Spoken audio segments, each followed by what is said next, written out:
Okay, so good evening everyone and welcome to this event run by the South Wales branch of the Royal Society of Biology entitled Cancer Challenges in Science. My name is Henrietta Standley, I'm the chair of the South Wales branch committee, and at the end of tonight's event we'll be sharing some information about the society for any non-members who might be interested in joining. And it's really good to see so many people have joined in with this webinar. So tonight we have 5 experts in various aspects of cancer research joining us. So we have Dr. Claire Morgan from Swansea University, Dr. Lisa Whitaker from Tenevis Cancer Care, Dr. Karen Reid from the Wales Gene Park, Dr. Catherine Hogan from the Cardiff University School of Biosciences, and Mr. Christopher Wills from the Cardiff University School of Medicine. So each of the speakers is going to introduce themselves to you in a little bit more detail when they give their individual talk. So our first speaker, Claire Morgan, is going to include an introduction to cancer biology to set the scene for the rest of the evening's talks. And then we're going to cover diverse topics such as organoids research, cell competition, clinical trials, bioinformatics, and the current UK cancer research priorities. So lots of different angles on this very important topic. So as we know, there are more than 200 different types of cancer, and 1 in 2 people in the UK will be affected at some point in their lifetime. So this is a very interesting and important topic to learn about and to discuss. So just before our first speaker starts, I'm going to hand over to one of my colleagues on the committee, Jason. So Jason is just going to explain how the event will work online and also how you can submit questions through Zoom for discussion after the individual presentations. I hope you all enjoy tonight's event.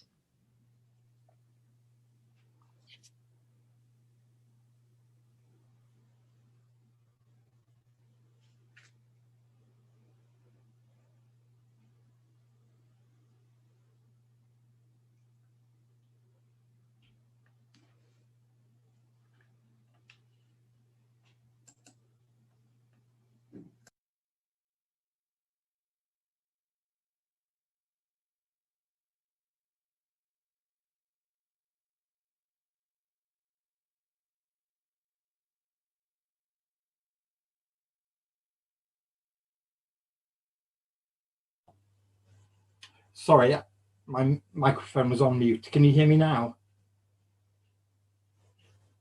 Yes, we can. Yeah. Yeah, sorry about that. So yeah, the event is being recorded, but it's a webinar, so you don't actually have to worry about switching your cameras on or off at the moment, because it won't be included in the recording.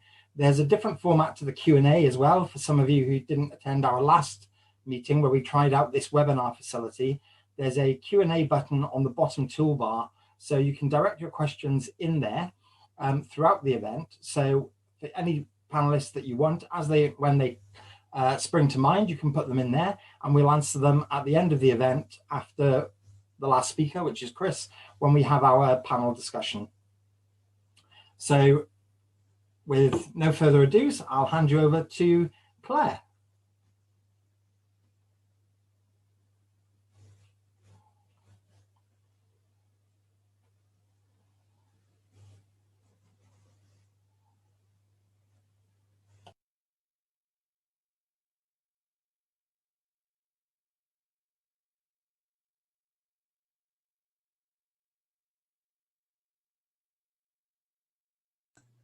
I just did the same thing then and started talking while I was on mute. So thank you very much for the introduction, Henrietta and Jason. Just to say as well that I'm an Associate Professor of Cancer Genetics at Swansea University. My current role is as a Programme Director for the Undergraduate Genetics and Medical Genetics degree programme, and I'm also Programme Director for the Postgraduate Taught Masters in Genomic Medicine. In addition to my teaching role, I have also been a cancer research scientist for over 20 years. So it's with great pleasure that I've been allowed to talk to you today. The biology of cancer is the topic that I got given, and that in itself is a challenge to discuss in only 15 minutes. So I'll present a very brief overview, which will give you an appreciation for the biological processes involved, and which will hopefully set the scene or lay the foundations for the following talks that are to come after me. Right. I'm not the most tech-savvy, by the way. So in order to understand why cancer research is so important, I thought I would just provide some statistics which I obtained from the Cancer Research UK website. And so there are 367 or approximately 367,000 new cases of cancer in the UK every year. So to put that into a bit more of a tangible context, that means that every 2 minutes, someone in the UK is diagnosed with cancer. Unfortunately, 165,000 deaths occur as a result of cancer in the UK every year, which again equates to around 450 every day, or every 4 minutes someone dies of cancer. But it's not all doom and gloom. Because of the concerted efforts of research as clinicians, 50% of people diagnosed in England and Wales will survive for 10 years or more, and cancer survival has doubled in the last 40 years. So we all know that cancer is a condition in which the cells of a specific part of the body grow and replicate uncontrollably.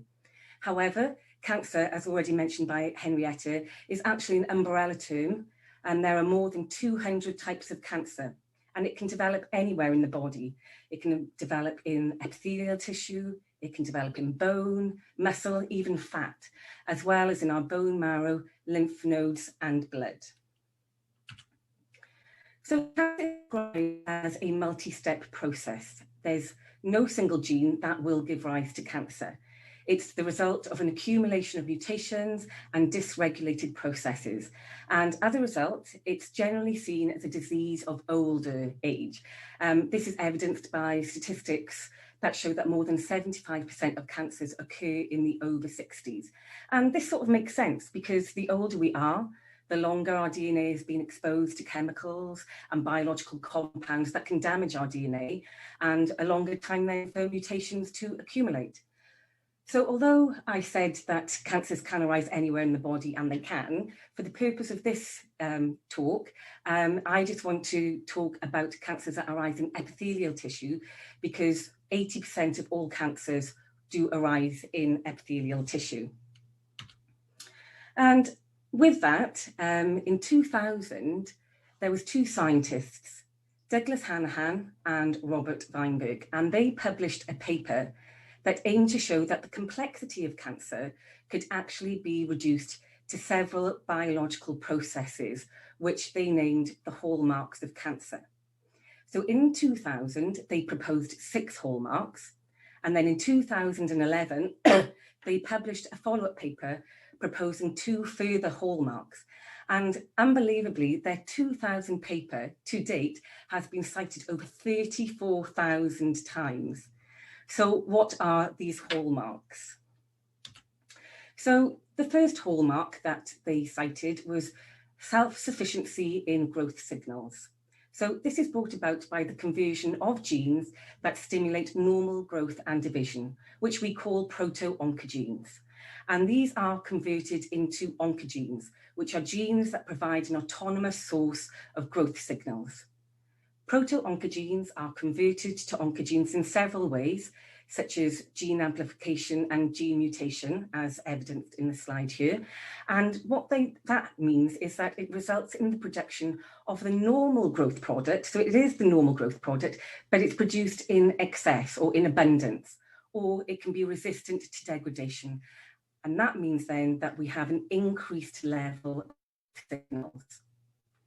Furthermore then, cancer cells, as you can see from the bottom image, can also overexpress cell surface receptors, making the cell, or cancer cell I should say, hyper-responsive to normal levels of growth factors, which would not normally trigger proliferation.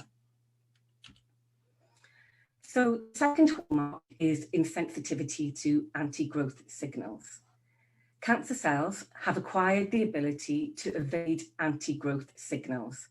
Genes called tumor suppressor genes act as brakes, hence the diagram of the car here.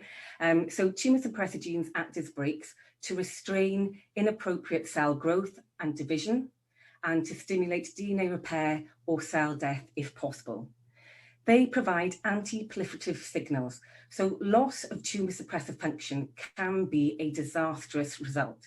and therefore they stimulate growth in the absence of suppression. The third hallmark is evasion of apoptosis, and this is also known as programmed cell death. Apoptosis, as with all the other hallmarks, is a normal aspect of life, and it's involved in embryonic development, as you can see with the little fingers and toes here, to remove the interdigital webbing of fingers and toes, as well as routine homeostasis to eliminate aging and unhealthy cells. But cancer cells have the ability to modulate apoptosis by altering the balance between pro and anti-apoptotic signals in favor of the expression of anti-apoptotic genes and decreasing the expression of pro-apoptotic genes. The fourth hallmark is acquisition of limitless proliferative capacity. So even if cells have lost their tumor suppressor gene function and they've gained oncogenic function, that's still not enough to give rise to cancer. Why, you may ask? And that's because cells, or somatic cells, have a finite lifespan. This was hypothesized by Leonard Hayflick in the 1960s, and it's now called the Hayflick limit, where somatic cells can only divide approximately 50 to 70 times before they go and undergo apoptosis or senescence. And this is because the ends of our chromosomes have what we call telomeres. So telomeres are repetitive sequences of DNA, and they don't contain genes. They are there to protect our chromosomes. And sometimes the analogy is that telomeres are like the plastic tips at the ends of shoes or shoelaces. Telomeres prevent critical information from being lost or from chromosomes fraying and fusing with each other. But during cell division, these telomeres are progressively shorter until a critical length is triggered. However, rare mutational events in an enzyme known as telomerase, which is usually inactive in somatic cells, it restores the telomeric length. And these rare mutational events allow the telomeres of cancer cells to be maintained at a length above the critical threshold that would normally trigger apoptosis or cell senescence. And therefore it allows unlimited replication. And in almost all malignant cells that have been observed, telomeric length has been seen to be maintained. So the fifth hallmark is angiogenesis, or sustained angiogenesis. And angiogenesis is the formation of new blood vessels from pre-existing ones. All cells, whether they're healthy or whether they are malignant, need to be in close proximity to a blood supply in order to obtain oxygen and nutrients and to remove toxic waste products. At the start of tumor formation, the cells are able to obtain all their oxygen and nutrients by passive diffusion. However, as the cells proliferate and a mass is formed, passive diffusion is not able to meet the cancer cell's demands, and the cells in the center of the mass become deficient in oxygen, which is a condition known as hypoxia. This lack of oxygen enables to release pro-angiogenic molecules such as vascular endothelial growth factor, or VEGF, and also fibroblast growth factor, among others. And this then initiates angiogenesis and increases the blood supply to the tumor mass, allowing it to grow beyond its natural constraints. So before I mention the sixth hallmark, I just want to draw your attention to a commentary that was made by Yuri Lazenbeck in 2010. And he claimed that of the original, or 6 originally proposed hallmarks, the first 5, which I've already mentioned, are not actually hallmarks of cancer. And you might question why. And he argued that these properties are also found in benign tumours. So benign tumours form a mass. They proliferate a bit slower and evade apoptosis, etc. And the problem is that the term cancer and tumour are used interchangeably, which can be very misleading. The word tumour simply refers to a mass of cells.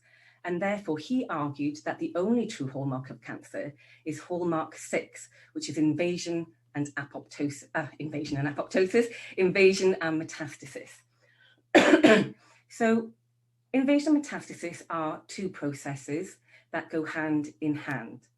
They are complex processes that we still don't completely understand, but what we do know is beyond the scope of this talk. However, as you can see from the diagram here, many molecular changes occur to allow cells to break away from the primary tumour, to be able to move through the extracellular matrix to then enter the lymph or the bloodstream. And these particular steps are known as the metastatic cascade. Metastasis actually accounts for 90% of all cancer deaths. Oh, sorry, I've just gone through. So metastasis accounts for 90% of all cancer deaths. Why is this process so fatal? Because metastasis results in organ impairment and eventually organ failure at the new site. So if this is in a vital organ, it will lead to cell death. And an example would be breast cancer. Breast cancer can preferentially metastasize to bone or to the lungs. But when it initiates a new growth, say for example at the lungs, the cells are still breast cancer cells. As the tumour carries on growing, then it impairs the functions on the lungs, and lung function is compromised, and breathing ultimately ends in failure. And so that brings me on to the last two hallmarks, which were proposed in 2011 by Hanahan and Weinberg. And these are altered metabolism and evasion of the immune system. But neither of these are new concepts either. In the 1920s, the scientist Otto Warburg hypothesized that rapidly proliferating cells have a different metabolism to dormant cells, which he conveniently named the Warburg effect. And he observed that cancer cells preferentially use glycolysis for energy production, even in the presence of oxygen, whilst normal cells use oxidative phosphorylation. So even though glycolysis doesn't yield as much energy as OXPHOS, it's believed to favor the cancer cells because they utilize this pathway to make cellular components for new rapidly proliferating cells. And it also produces an acidic environment, which favors cancer cell survival. And then the final hallmark is immune evasion. So I'm sure we all know that all cells in the human body present antigens on their cell surface. And during early development, the immune system learns to recognize these antigens as self-antigens and don't attack the cells. However, because cancer cells undergo mutations, the antigens they present on their surface are seen as foreign, and the immune system will then target these cancer cells for destruction. However, cancer cells, as you can expect by now, have evolved ways to evade detection by failing to produce these antigens or the MHC1 molecules on the cell surface. And this leads to a loss of T cell recognition. Cancer cells have also been proposed to secrete pro-apoptotic factors that trigger T cell apoptosis. So all these processes together create an immunosuppressive environment and favor cancer cell survival. So, with a stop tour of cancer biology, I can't stress enough that all these processes are normal processes that somehow cancer cells have manipulated to their advantage. The hallmarks perhaps do a disservice to how complex biological processing pathways are that are involved in cancer, and hence that's why I've put up this last diagram to really reiterate this complexity of the signaling pathways and the biological processes that are involved. I think it goes without saying that understanding the molecular processes involved is essential for understanding cancer and identifying new targets for treatment. Thank you very much. Ooh.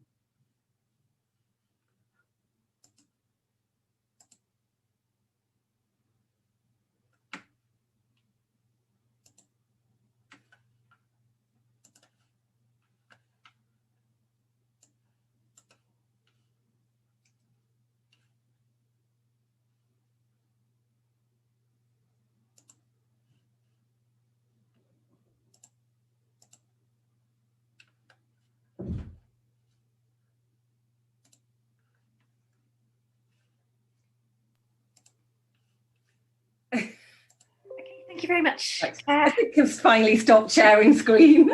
I have stopped sharing now. So I think if that's ready to start sharing. Thank you very much. Thank you.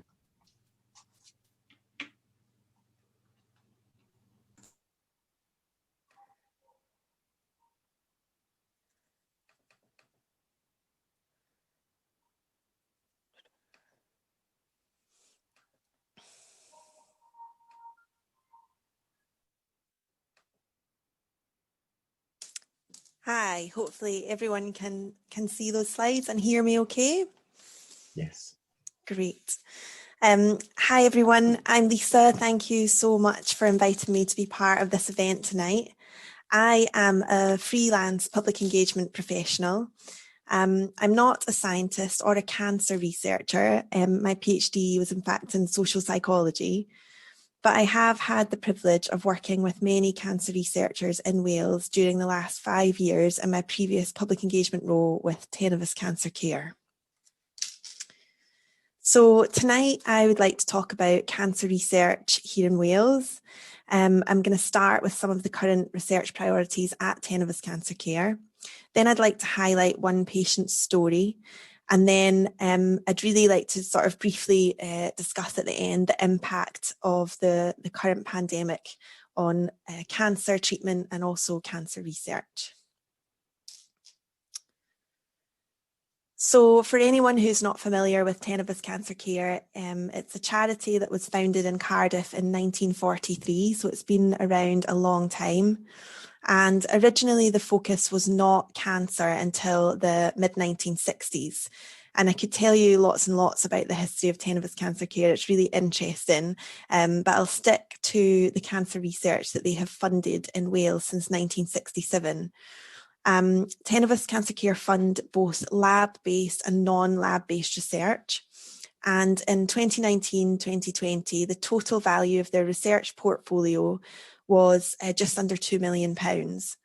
And you can see from this diagram, again, using the body and the different cancer types, just to get an idea of how this money was broken down and the different types of cancer research that they funded. As a charity, they fund research into all different types of cancer and at every stage of the cancer journey. So things like from prevention to early diagnosis to treatment, end-of-life care and survivorship.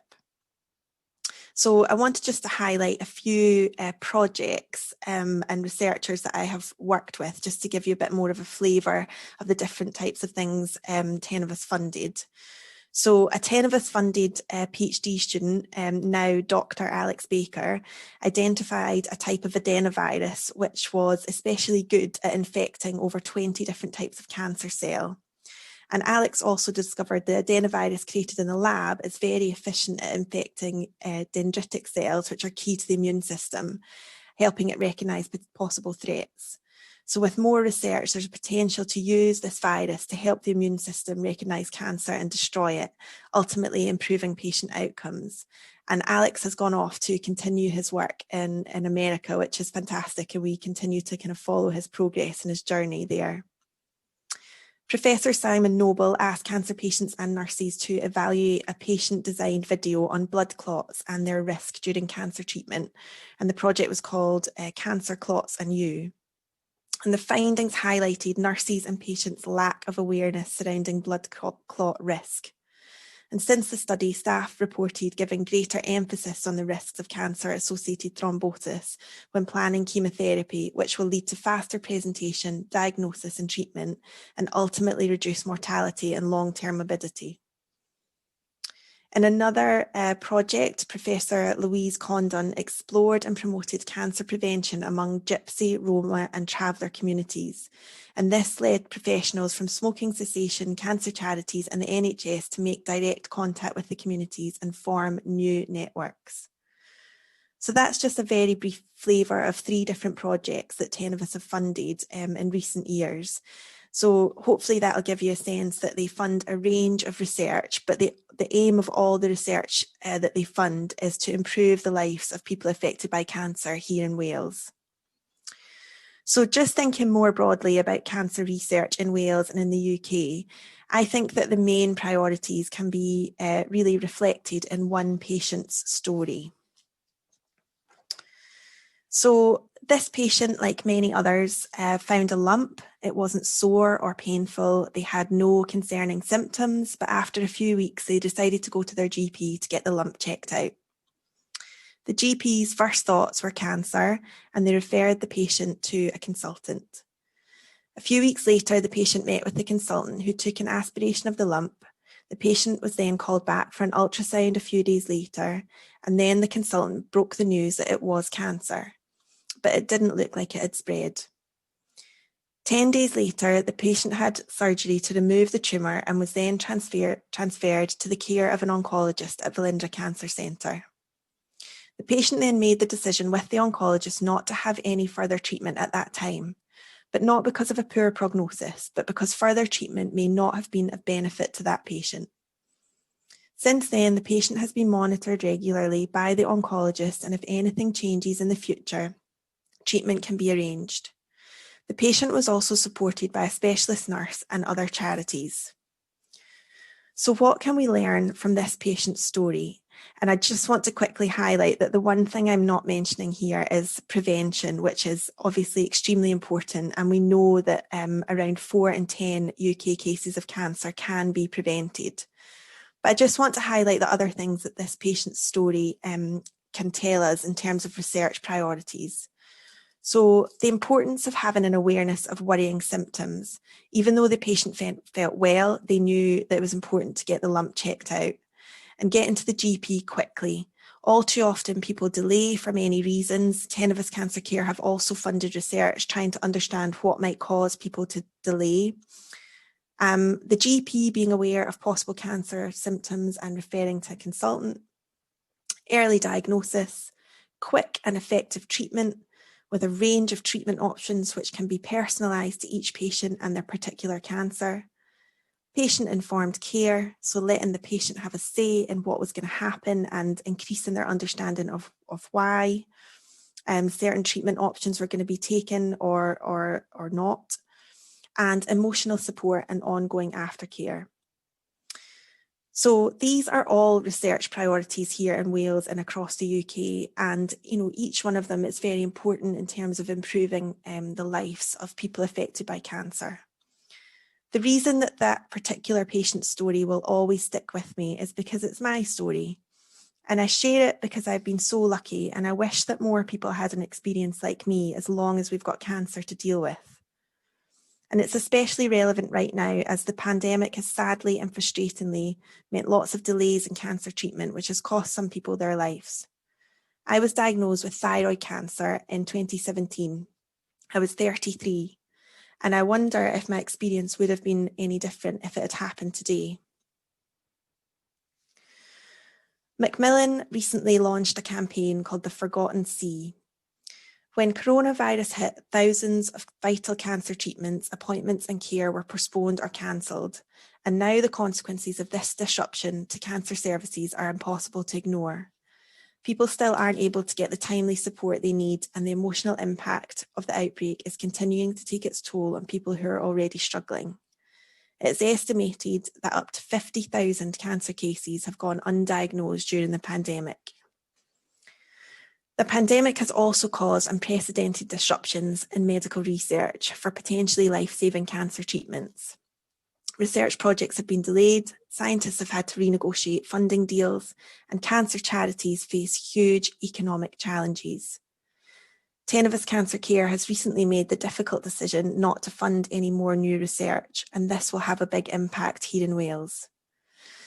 But I really don't want to end on such a negative note. So what I have been really encouraged by is the way that organisations and bodies and collective groups such as the Wales Cancer Alliance have responded, and the way that they continue to push the government for a cancer recovery plan in Wales. Cancer charities nationally across the UK have also come together to demand a commitment from the UK government that diagnosis, treatment and clinical trials will not be delayed again. So these are certainly unprecedented and very challenging times, but with lots of opportunities for people to come together and join forces. And, you know, I can't put it any better than Macmillan, really stop cancer being the forgotten sea. Thanks very much.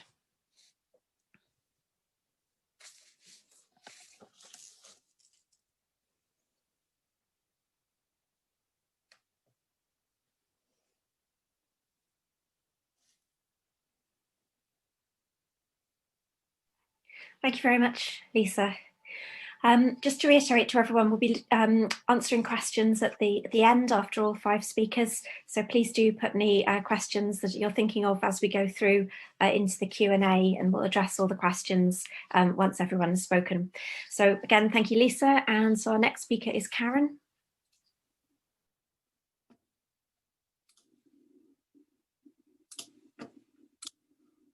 Lovely, thank you very much, Henrietta. Can everybody see my screen okay?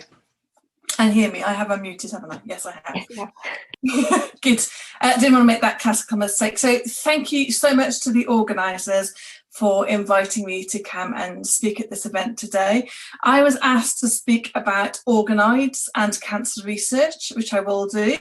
But first I was asked to also introduce myself. So I put a couple of slides together. I did my PhD back in the day, graduating in the year 2000, in this beautiful place in Cambridge called the Babraham Institute.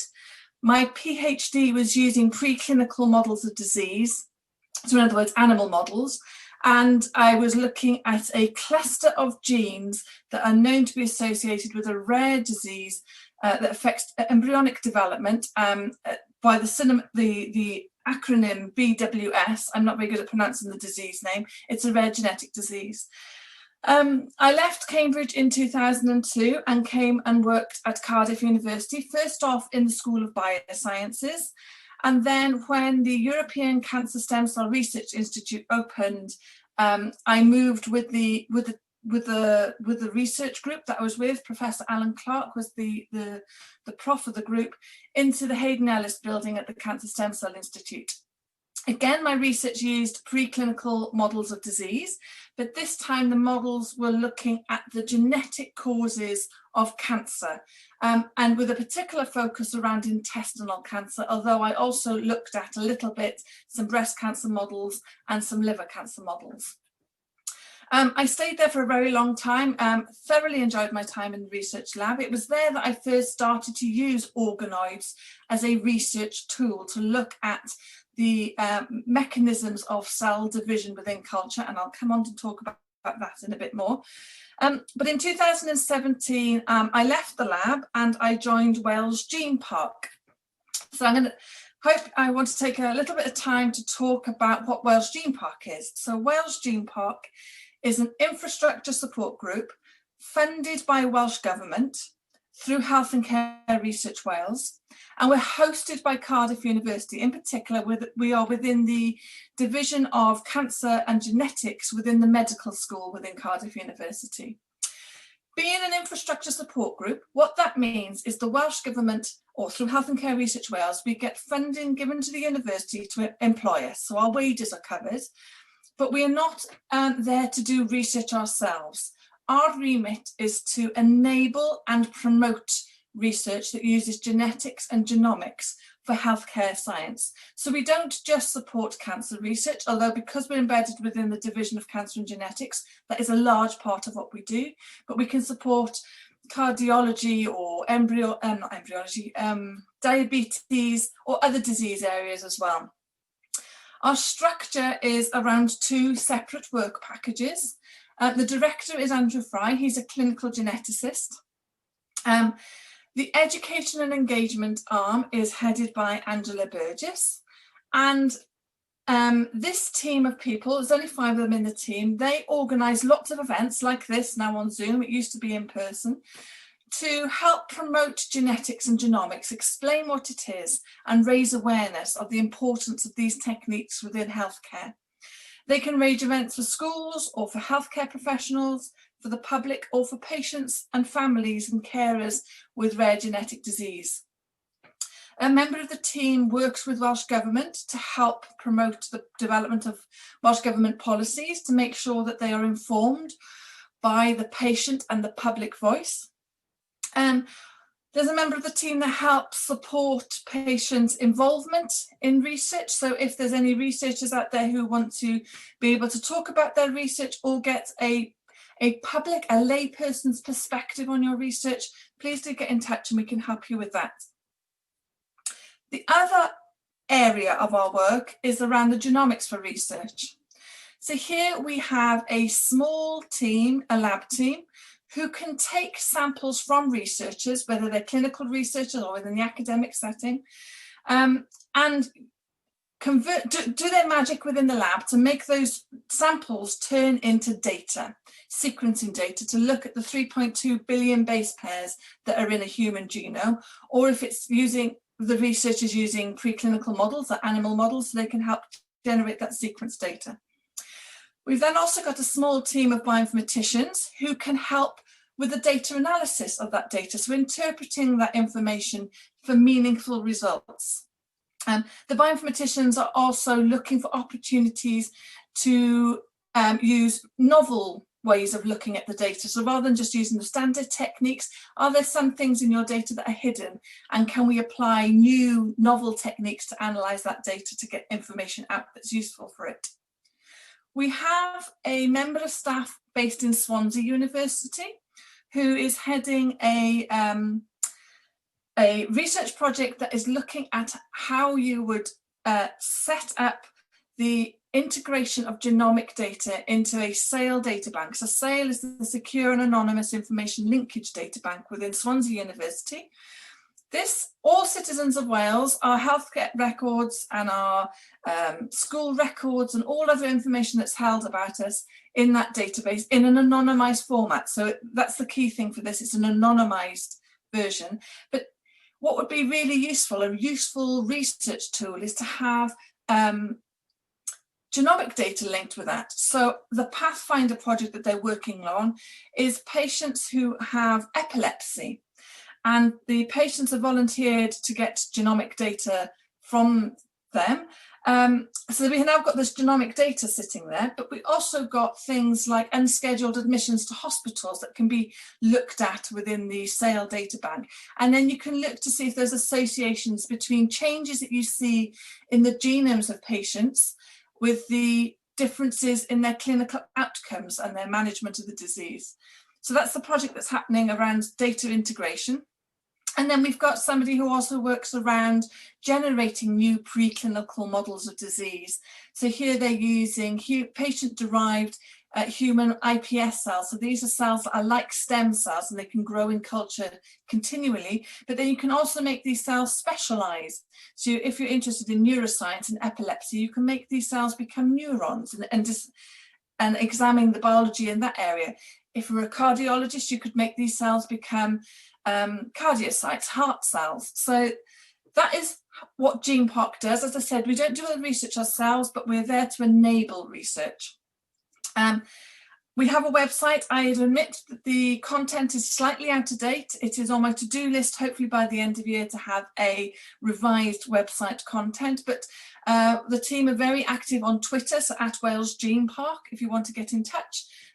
If you are a public group and you'd like to have a speaker come and talk to you about genetics and genomics, please do get in touch either with myself or with Angela. And if you wanted to look at policy work, you can get in touch with Emma. So that was the background of what GenePark is about. I was asked to talk about organoids. So I thought I'd start with a definition of what is an organoid. So it's an artificial group of cells or a tissue that we grow in culture, and it resembles the organ from which it came from. And importantly, it consists of more than one cell type. And these organoids are really particularly useful in preclinical research area. So a key distinction between what makes an organoid different to traditional cell lines that we have used is that the cell lines tend to be homogeneous, so all of the cells are of the same type. In organoids, you have different types of cells growing next to each other. So the cells that you find in the normal tissue are maintained. We have also shown that as they are grown in culture, their genomes are stable, so the genetic diversity of the original tissue is maintained, but their genomes are also stable. You can, if you wanted to, expose these organoid cultures to carcinogens and introduce new changes randomly and examine the effects of those changes. So that's one thing that you can do, but if you treat them nicely, they're nice and stable. Another important feature of organoids is that they will self-organize. And they are capable of self-renewal in the long term. So you can take, as I will go on to explain, a biopsy from a patient.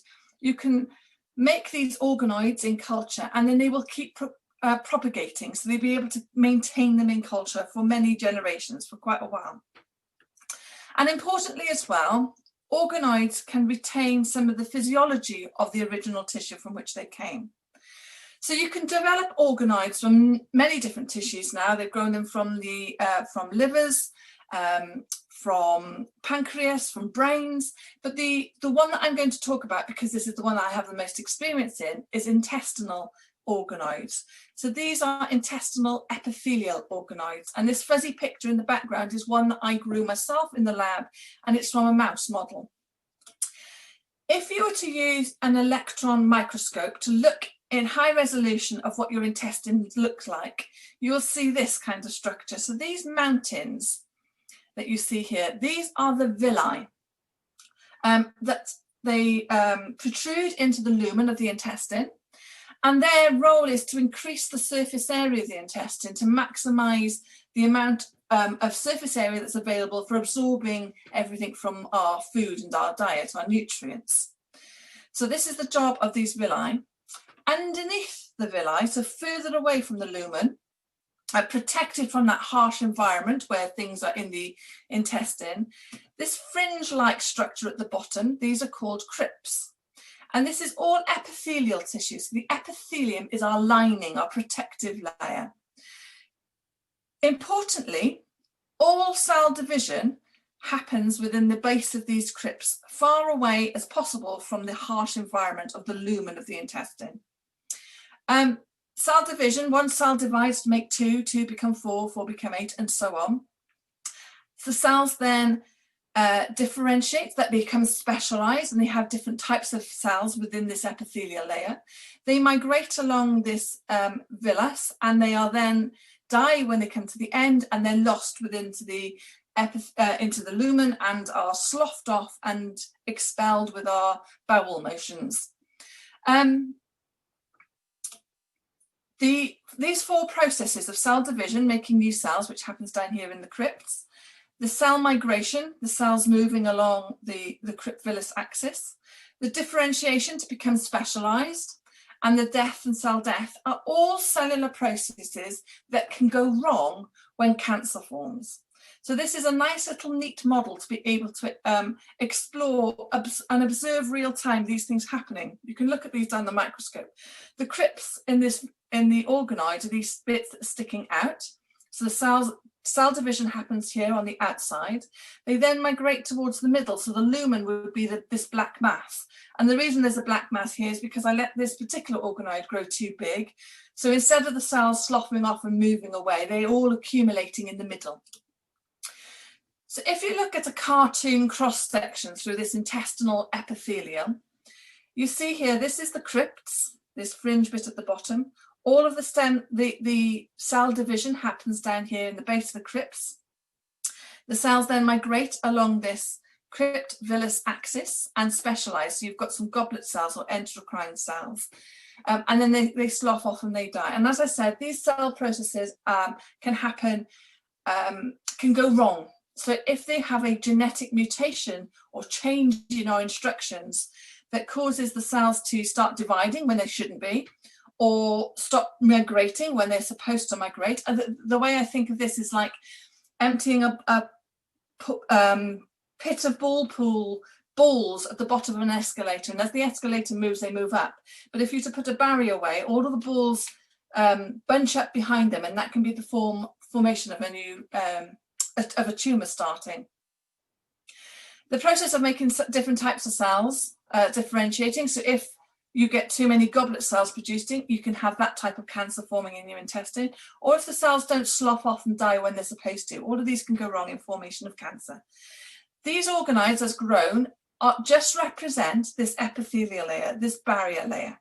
But as you see from this cartoon, there are other types of cells you find in the intestine that are non-epithelial. And some of the things you can do in organoid cultures is co-culture your organoids of epithelial origin with other cell types. Now, I should stress this is not something I have practical experience in. It's not something I've ever done. I hear it is really difficult to do, but nevertheless, I think this is a really cool science.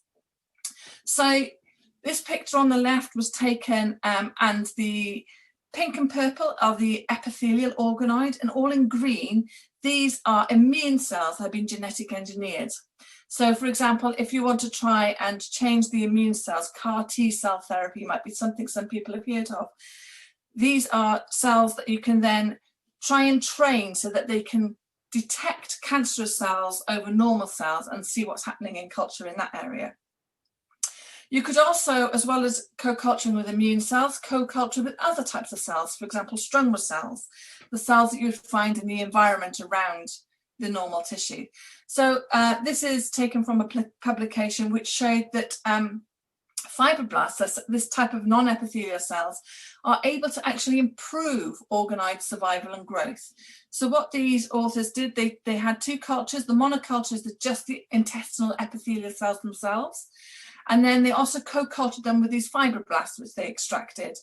And if they looked at the size of the organoid that grew after 7 days in culture, the ones with the fibroblasts were a lot bigger. So that suggests there are signals or things coming from the fibroblasts that enable the organoids to grow better. They also looked at survival of the organoids, and co-culturally, these organoids were more likely to survive as well, because not all organoids, when you set them up, do survive very well. There's some death, some reasons why they don't get going. And really cool bit of science is when they then stained to look where these fibroblasts were, they weren't just randomly scattered throughout the organoids. They had actually organized themselves, so they were in the position where they would normally find them in a normal intestine. So this brown cells are labeled down here. This paper also was looking at co-culturing with neurons that you would normally find in the intestine, and showed similar results, that the presence of neurons actually was beneficial to the growth of organoids. They didn't have any cool pictures that I could just copy and paste and show you for that. But in addition to those co-culture things, the other things you can do with organoids, which I'm going to talk about in a little bit more detail, you can undertake genome editing in the organoid. So using CRISPR, which is a cool technique of the precise molecular scissors that can identify a particular area of your genome and make changes at that specific area. And that is useful for examining the molecular mechanisms of disease. But you can also use these organoids for treating with different drugs and screening and drug discovery work. So I want to talk a little bit about the research of two PhD students that I'm extremely fortunate and lucky to be able to co-supervise. So the first student I'm going to talk about is Becky. So Becky works within the Inherited Tumour Syndromes Research Group based in the Division of Cancer Genetics. She is funded by the School of Medicine and a PhD programme. And her thesis is exploring the therapeutic potential of using organoids as models in an adenomatoous polyposis syndrome patients. So to simplify her complicated project, very simply, she takes patient-derived organoids, grows those in cultures, and then can treat them with different drugs to see the effectiveness of the drugs. Some of the drugs are known drugs. This is also an exploratory project. So some of the drugs that she's using are used to treat other conditions such as Huntington's disease and haven't been used as a cancer therapy before. So she's looking to see if she can develop and get a body of evidence that can then subsequently be used for further clinical trial work. The other student I want to mention is Angharad. Angharad also works within the same research group. Angharad's project is funded by KES2 and is in collaboration with a local biotech company called Celeste. And Angharad's project is looking at the molecular mechanisms that underpin the adenomatous polyposis syndromes using these 3D organoid models. So I mentioned adenomatous polyposis syndrome, so I thought I'd give you a little explanation to what these are. Looking at bowel cancer, so bowel cancer is a very common cancer, and it actually accounts for the second most common cause of cancer-related deaths in the UK each year. Most people who get bowel cancer get so, it's called sporadic, so it's just by chance. They haven't inherited any predisposition. It's, you could say, bad luck that something has happened within their intestines for a cancer to develop. But there are a group of patients who inherit a predisposition to develop bowel cancer. And the patients that I'm talking of here have got a syndrome called FAP, familial adenomatous polyposis, or MAP, MUT-YH associated polyposis. Now, the underlying genes that are changed in these syndromes are known. For FAP, it's a gene called APC, and in MAP, it's a gene called MUT-YH. But both of these are characterized by the onset of lots of polyps, benign growths happening within their intestines very early on in life, usually within their teenage years. And it's treated by removal of the colon, colorectal removal. But then the patients need to have regular follow-up because they're also then predisposed to getting tumours in other areas of the intestine, particularly in their duodenum. So this is a schematic of your intestines. You have your stomach, the first bit of your intestines after the stomach is called duodenum. Then you got the rest of your small intestines before you go round into your colon and rectum. So if the colorectal area is removed from these patients, they're then predisposed to getting secondary cancers, or not secondary cancers because it's the same primary cancers. Cancers then develop in their duodenal area.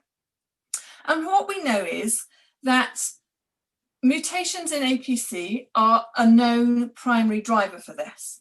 But on its own, APC just causes these benign growths. You have to have changes in some other genes, some other molecular signaling pathways in order for that benign growth to develop and form a cancer that will then spread and metastasize around the body and cause issues to our long-term health.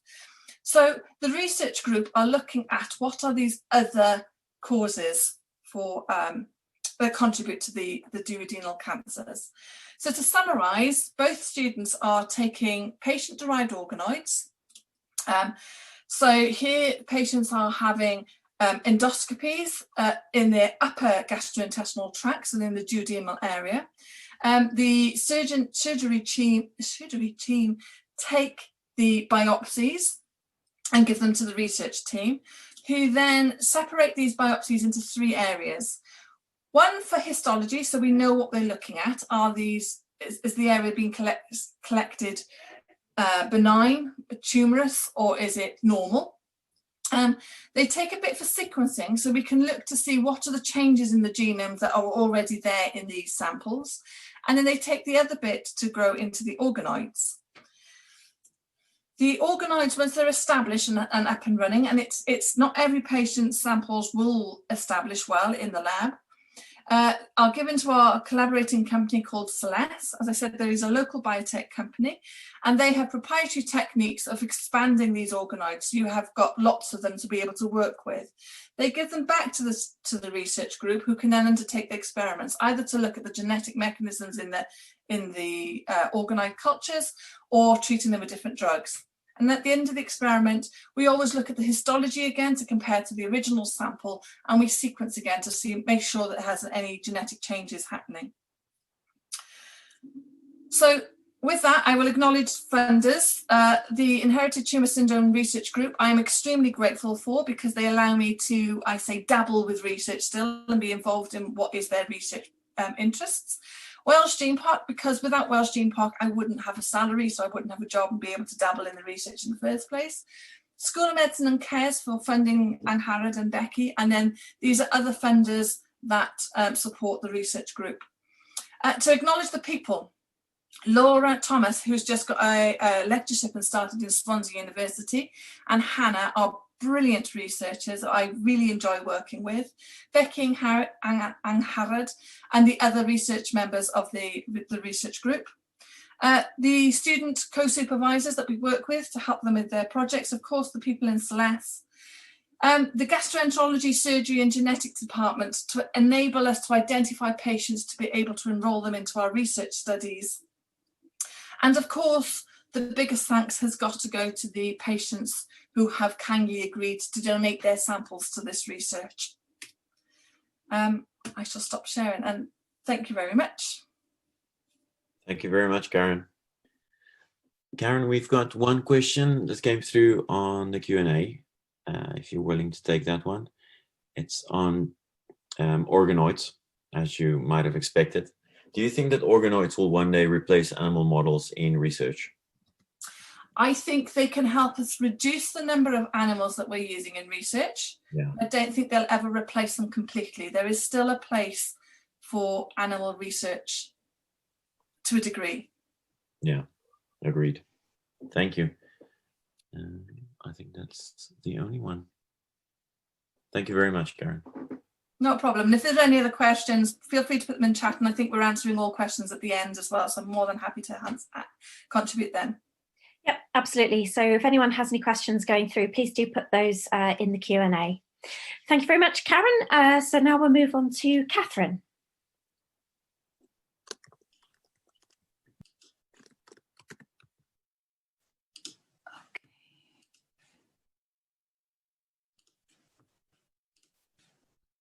Okay, I'm unmuted? Yes, can everyone see my screen okay? Yes, we can. Lovely, thank you. Oops, oh, I've jumped ahead of myself. Okay, so I'd like to also thank Henrietta and the organisers for giving me an opportunity to take part this evening. So my name is Catherine Hogan, and I've recently moved to lecture in biomedical sciences at the School of Biosciences at Cardiff University. And I also run a small research group at the European Cancer Stem Cell Research Institute, which is also part of the School of Biosciences at Cardiff. So I'm going to give kind of a snapshot of the research that we do in my lab and really introduce the concept of cell biology as an important tool in understanding how cancers really start in tissues. That's the main focus of my research group. But in general, cell biology is a very important tool in fundamental biomedical sciences and biomedical research. Okay, so in my research lab, we're really interested in understanding the very, very early stages of how cancer starts in an epithelial tissue. So as Claire mentioned at the beginning of the evening, cancers can arise in all of the tissues or most of the tissues in the body, but more than 80% or so of tumours in humans really arise in epithelial tissues. And these constitute solid tumours. And an epithelial tissue forms the inner lining of our organs, and our skin is also an epithelial tissue. And the primary function of an epithelial tissue is to act as a protective barrier to the external environment. And so it's not very surprising then that epithelial tissues are under very tight control and very strict processes that control how the tissue is maintained, how the tissue stays healthy, but also the number of cells that contribute to a tissue. Sorry, my mouse has been sensitive. So this is kind of a fluorescence image of what an epithelial tissue would look like in the body, but actually these are epithelial cells grown in a dish in the lab. And you can see that the cells are outlined in a kind of a red dye, which really gives an idea of the shape of the cells, but also how they're connected to each other. And this is quite important because epithelial cells grow as almost like cobblestones. We describe them as cobblestones, like a cobblestone path, but they also really constitute like a brick layered wall. And so each of the cells are like regular bricks. So they all have very regular shapes. These are healthy cells in red here. And they're all connected to their neighbours through this cement of proteins, which form adhesions. So they help to connect the cells physically by sticking them together, almost like a Velcro. But actually these proteins actually also are highways of communication between the cells. So the cells talk to each other through these connections. And this is quite important because it tells the tissue how many cells are in the tissue, are the cells healthy, and are they dividing properly and at the right time? And also, are they dying at the right time? Because we know that every tissue has to replenish and regenerate over several weeks or days, depending on the tissue. So again, to maintain health, this is really important that all of these processes are regulated. And you can imagine that if any of these processes become dysfunctional, then this is how we get diseases like cancer. But fundamental to this really is also how do tissues really maintain that health while maintaining barrier function? And this is something that we're really interested in my lab, because we know that cancer starts with genetic mutations, as Claire described to us earlier. So the question then is, how do we get tumours when all of these cells are communicating with each other and are under these tight growth controls? So we believe that by understanding how tissues stay healthy, we can really understand then how tumours start in tissues and how they really look like, what they really look like in the early stages of disease. And we hope that this then can translate to become early detection strategies so we can diagnose and detect cancer at much earlier stages. Okay, so as Claire mentioned to us earlier, cancer starts when cells pick up genetic mutations that are in genes such as oncogenes that are cancer-causing genes. And these cancer-causing genes render the cells to become what's called transformed. And to be transformed means they adopt these hallmarks of cancer that Claire described to us earlier. They no longer divide in a regulated manner. They become impervious to cell death signals and so on. And the dogma behind cancer research really is that we really believed that that's all it takes, really, is that you had to switch on a genetic mutation in a number of genes, and this cell would then divide and grow in a kind of uncontrollable manner. And this is kind of described here in the cartoon. So we're really interested in this very early stage, the cell with the genetic mutation.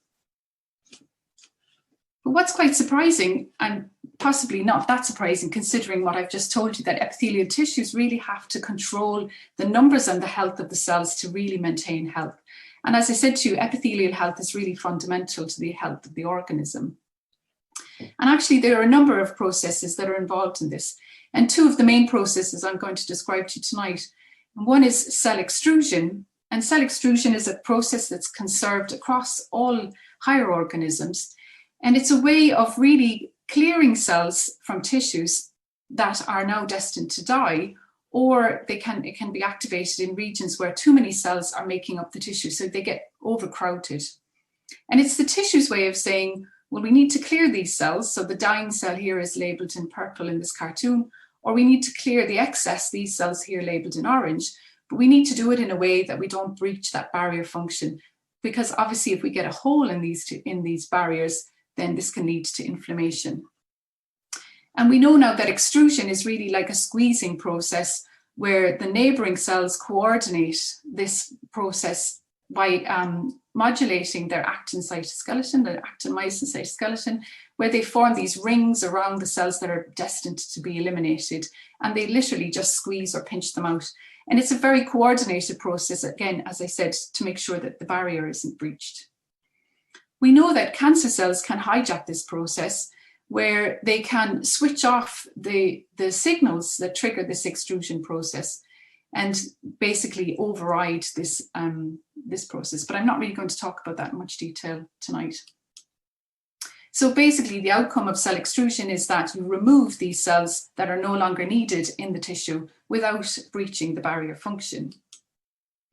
A second process that we're very interested in my lab is a process called cell competition, which has now become a kind of a hot topic in cancer research, even though we know that cell competition has existed since the 1970s, but it's been a couple of decades before we could link it to cancer research.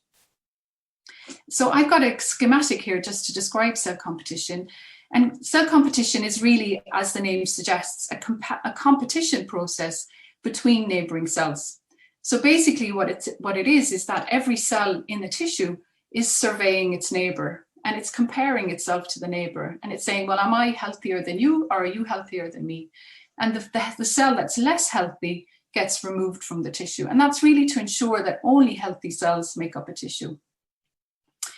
What's interesting about it is that competition can be triggered by genetic mutations that are cancer causing. And this is what piqued the interest of cancer researchers in cell competition. So we know that certain genes, when they are expressed in cells, and here it's a cancer cell will be depicted in yellow, they're cancer-causing genes, because if we put them into all of the cells in a tissue, then we get what's called hyperplasia. So in other words, we get the first stages of that tumour mass that Claire described earlier.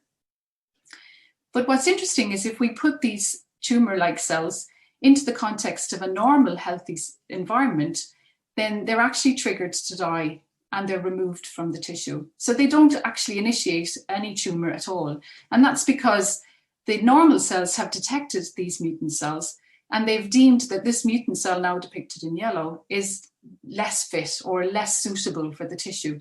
And so it's triggered to die by apoptosis and is extruded or eliminated. But the question then is, how do we get tumours? And we know that some cancer-causing mutations, such as APC, which Karen mentioned, is a major driver of colon cancer, can render the cells to become what we call supercompetitors. And these cells are basically more fit than any of their neighbours, and they actually expand and grow in the tissues by killing off their neighbouring cells. So in this case, the normal cells become the loser of the competition, and the APC mutant cells become the winners. And so this is really interesting, and we know an awful lot about these processes by studying this biology using the fruit fly as our model organism. But it's only been in recent years that we've really asked the question, well, is it really relevant to human disease? And this is something that we're studying in my research lab.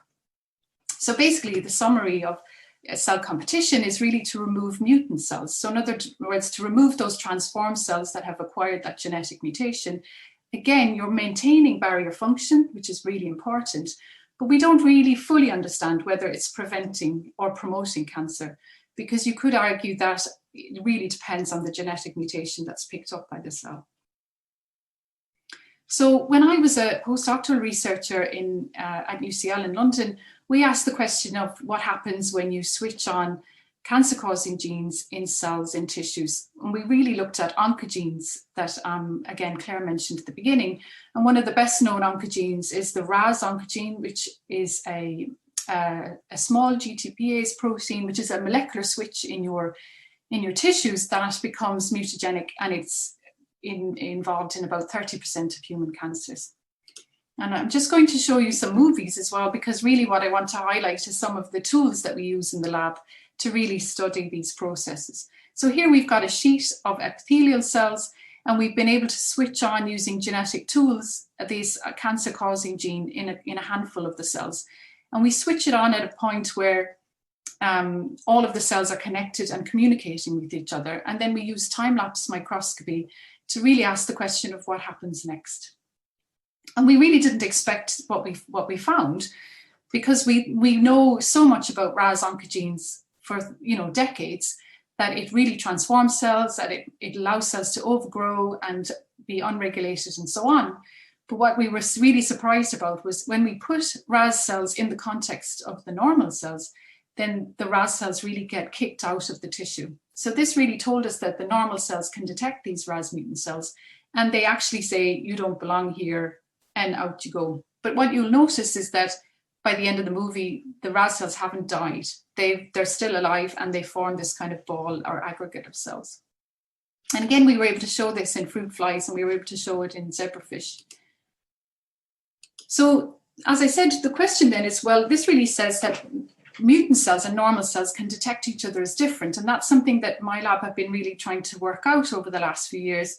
And what we've come up with is that we know that we're using, again, some tools. So here, again, some movies of our RAS expressing cells, which are labeled here in green because they've got green fluorescent protein expressed in them. And we've put them into an assay where we just ask them to collide with the normal cells, which are unlabeled here. And again, we see a very similar kind of phenotype to what we see when we mix them in this kind of assay that I showed you in the previous slide. And what it really tells you, the take-home message, is that the RAS cells and the normal cells will never mix together. So they'll always see each other as different. And this difference translates as the normal cells pushing the mutant cells out or away from the normal cells. And that's really reminiscent to a process that's very important in neurobiology or neurogenesis, which is called cell repulsion. And it's actually mediated by proteins that are expressed on the surface of cells that can basically tell a cell where it needs to go. So repulsion factors are expressed in the brain, and that helps axons to pathfind to go in different regions of the brain. So in other words, you don't go into this region because you're going to be repulsed, and you're basically pushed into another region by this repulsion factor. And so we thought this might be a repulsion phenotype, and we found that it was. And I'm not going to go into the detail here, but just to say that we discovered that this repulsion factor, EphA2, is really playing a role in this mechanism. So we've been trying to work out, really, is this really also a factor in cancer? Sorry. Okay. And again, we were able to show this in the fruit fly. But as I said to you, this is really, what does it really mean for human cancer? And so to address this question, we use pancreas as our model. So just very briefly to switch gears a little bit, this is kind of a cartoon of a pancreas. This is where it sits in your body. So it sits at the top of your GI tract, and it's next to the spleen, and it's just in ahead of the stomach. And it's made up of two epithelial tissues. One is your exocrine pancreas, and most pancreatic tumours will start in the exocrine pancreas. The exocrine pancreas is composed of two types of cells, which are here. So you've got these acinar buds that sit at the bottom of a ductal epithelial tube.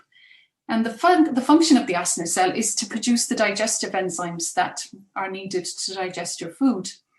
And they secrete these enzymes into this lumen here, which then become neutralized by bicarbonate, which is secreted by the duct, and then it travels into the duodenum basically to help digest your food. And then scattered in amongst this exocrine tissue are your islets, which we know are very important to secrete insulin and regulate our blood glucose.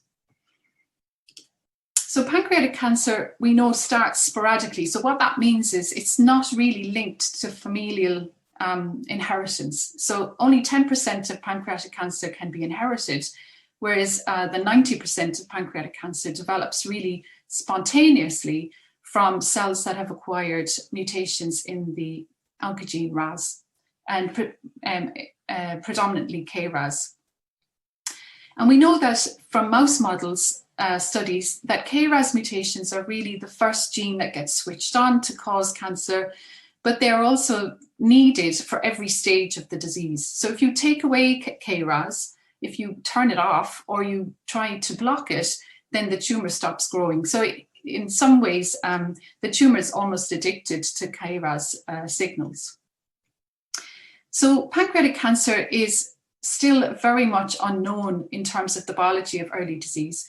It's assumed that it goes through a progression series, a bit like what Karen described for the colon cancer, but through these pre-malignant lesions, which are called PANINs, pancreatic intraepithelial neoplasia, which progress through these stages A, 1B, and 2, 3, and so on till you get malignant pancreatic cancer. And it's known that there are a very small number of genes that actually regulate the disease. And as I said, KRAS mutations are really at the forefront of that. What's very interesting about the pancreas is that it's not a very rapidly regenerating tissue. So it's a very slow growing tissue. It doesn't have a stem cell pool. So in other words, it doesn't have a small proportion of cells in the body that are, in the tissue that regenerate or replenish the tissue.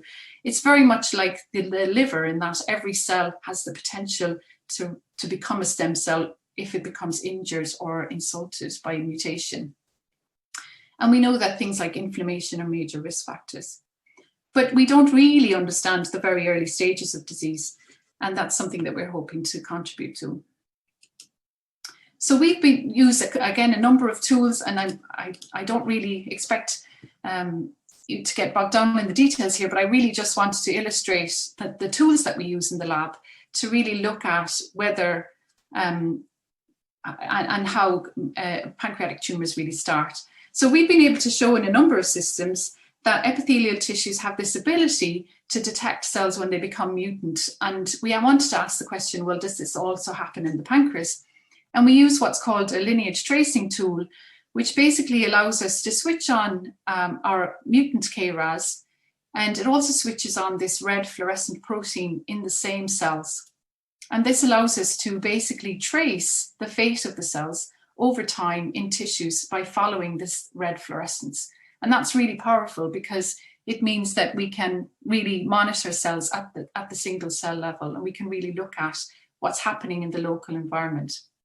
And using this tool, we can switch on KRAS mutations, as illustrated in this diagram here, in all of the epithelial tissues. So we can switch it on in the islets, but we can also switch it on in the acinar cells and in the duct. We also are starting to develop organoids, which are, as Karen mentioned, are very powerful tools to be able to reduce the number and dependency on animals in our research. And we also use epithelial cell lines, which again have the same principles.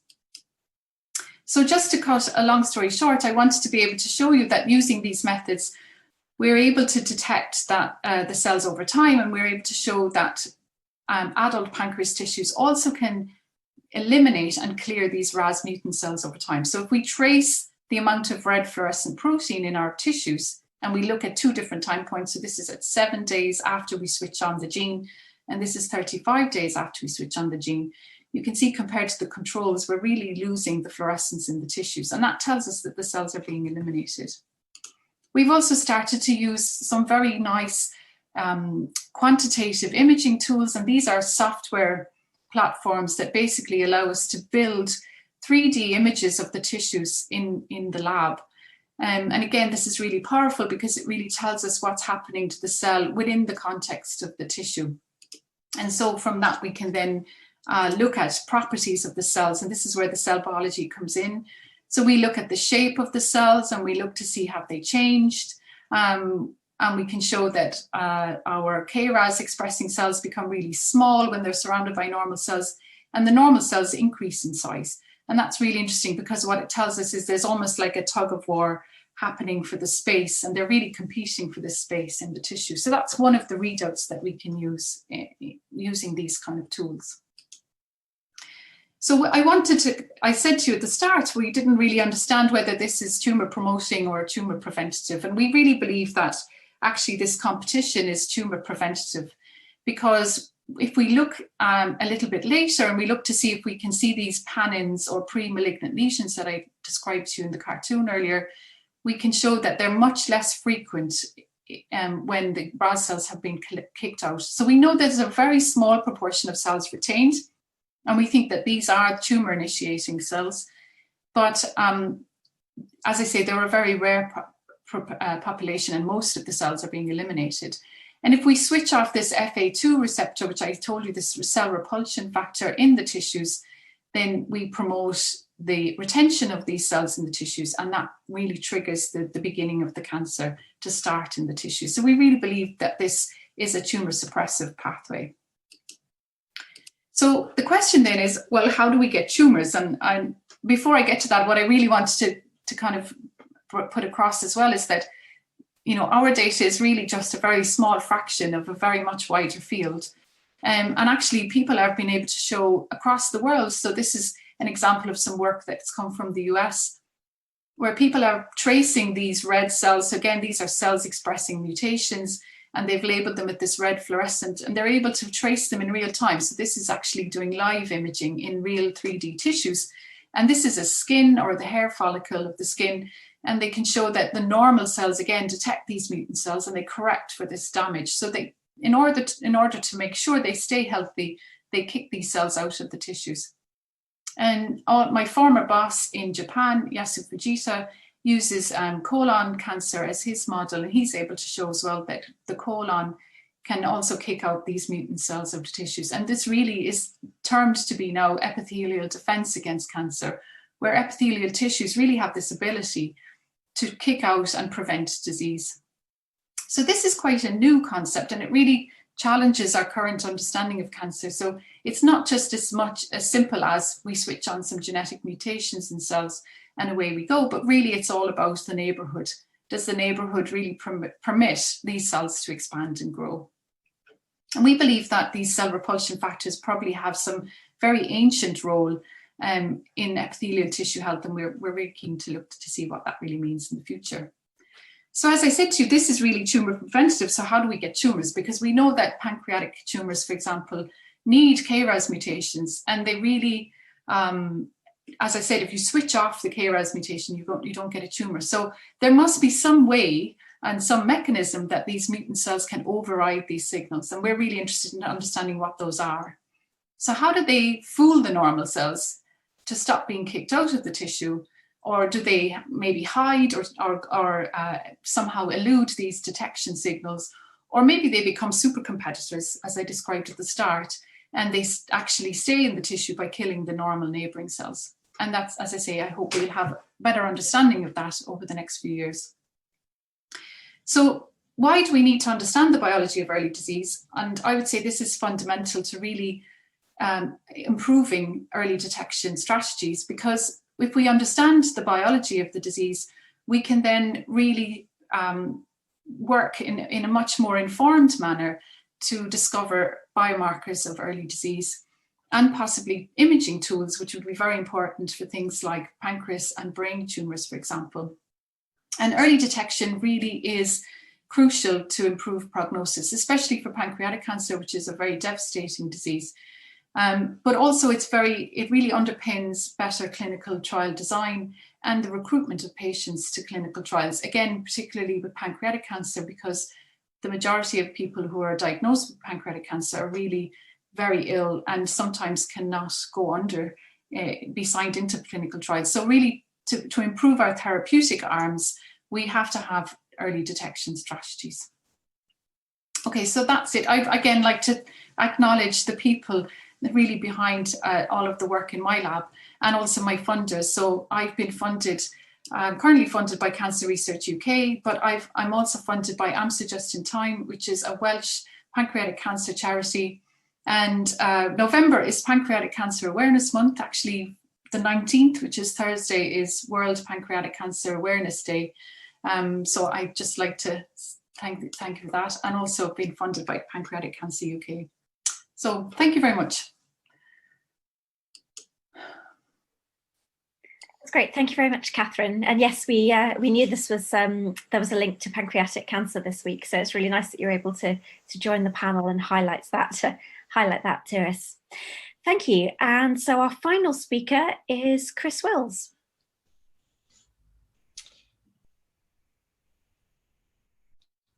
Just bring this up. There we go. Is that showing the right screen for everyone? Yes, it is. Thank you. Fantastic, thank you. Okay, good evening, everybody. My name is Chris, and I'm going to be talking about genomics and bioinformatics in cancer research. I'm really humbled to be here talking amongst a lot of people who are experts in the field. Everybody's got doctor in front of their name, other than myself, and that is because I am a PhD level researcher at Cardiff University, and we are part of a group of 3 current PhD students. Myself, Victoria, you can see on the left in the middle there, and Katie. And Victoria's just in her final year, just writing up at the moment, so good luck to her. And me and Katie are in the 2nd year of our PhDs. We are led by Professor Jeremy Cheadle. Now, Jerry was the senior investigator in the discovery of MART-YH, which Karen mentioned earlier, a key driver gene in MART-YH associated polyposis. It went on to change clinical practice, and a very, very important discovery. But he was also the senior investigator in a clinical trial investigating the drug cetuximab, and I'm going to talk about those trials a bit more in a bit. So before I move on, I just wanted to say right off the gate, a huge, huge thank you to Tenebus Cancer Care. It's been mentioned a few times today. They fund all of my research and are just a great all-round charity. Please consider donating.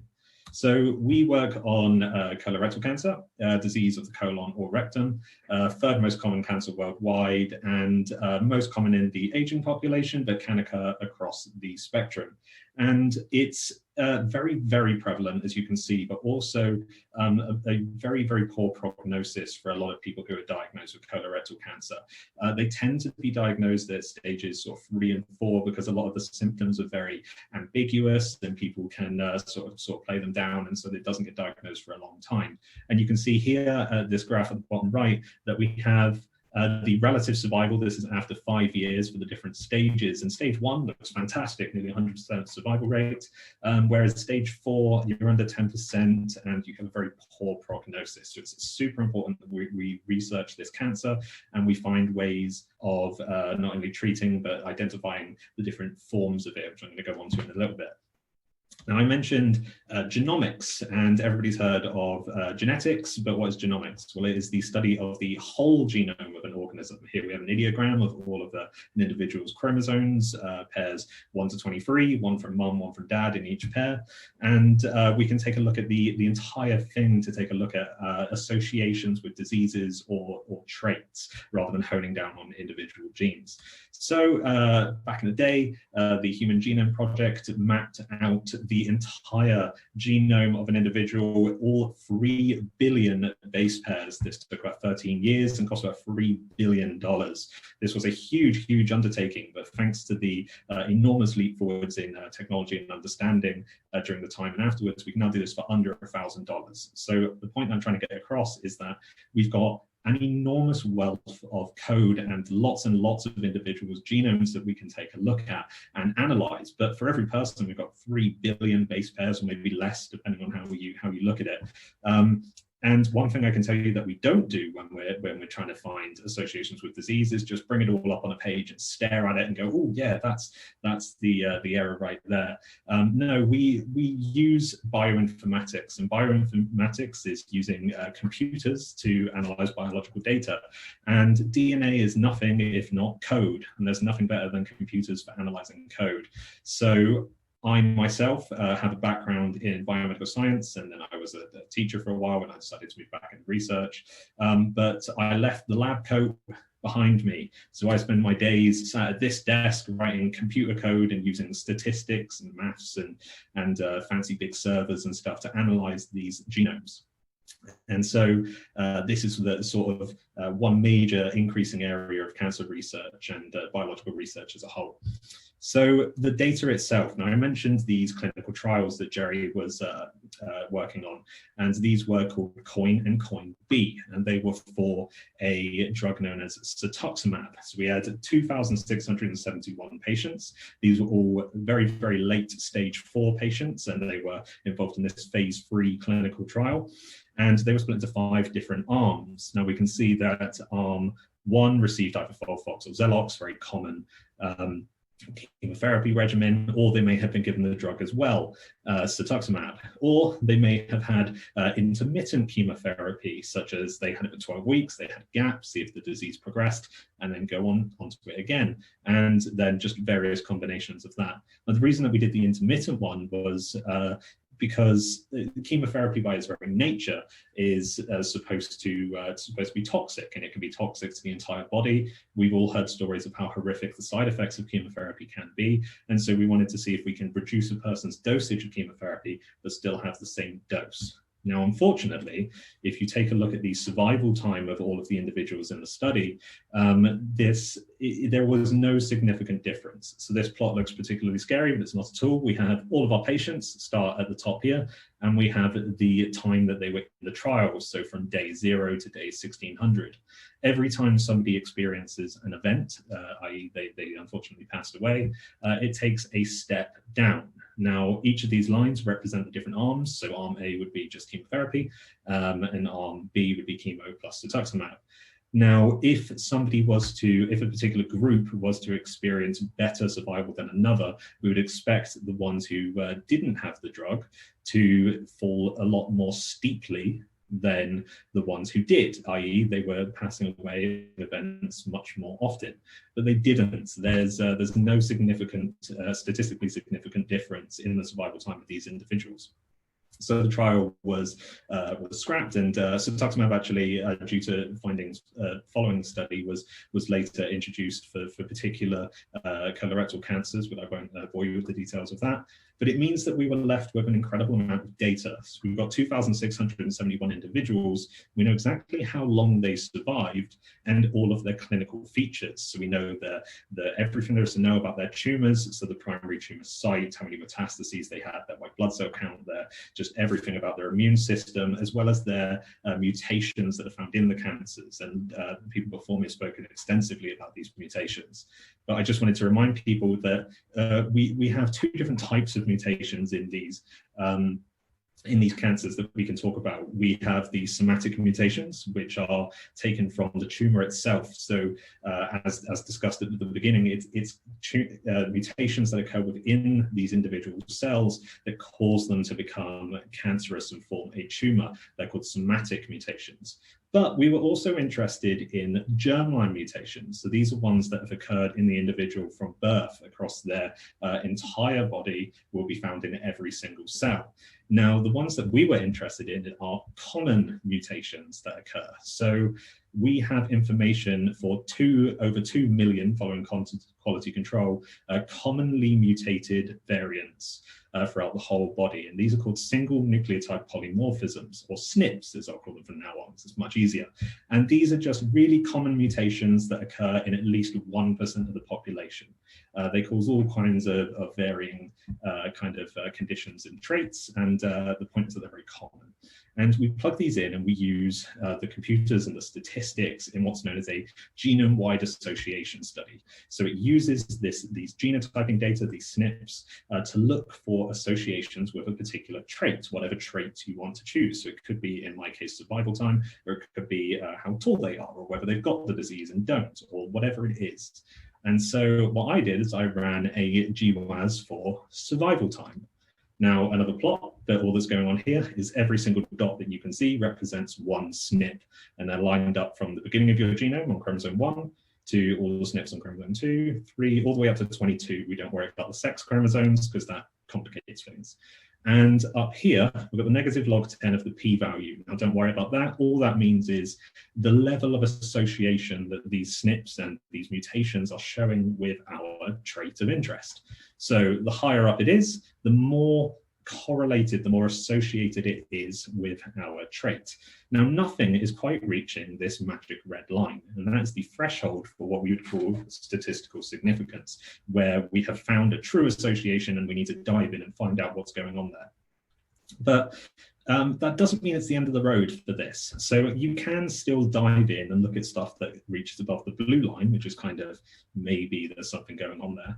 And we did. And if you actually take a look at this series of SNPs here, the highest up, despite not reaching the magic threshold for significance, they sit within a gene, and that gene it's called ERBB4. It is a cell surface receptor, and it's known to interact with the drug that we gave them, with cetuximab. So it could be that the common mutations that are found within this gene are having an effect on the way our individuals were interacting with the drug that we gave them and affecting their survival time. Now, this is currently out for validation with groups both in Scotland and in America in their clinical trials, because we should never rely on just a single trial to make bold leaps into causation. But the results are looking promising, and hopefully when we can sort of meta-analyze and bring all these results together, we'll have sort of true associations. One other thing that I did was you can take gene set analysis results. So you can say, hey, all of these SNPs, these common mutations, sit in particular genes, and it just so happens that the SNPs that are the highest, the most associated, all sit within genes that do a certain thing. So, for example, you'll have a gene set that controls the way, cells bind to each other, or the way in which DNA is transported, or something like that.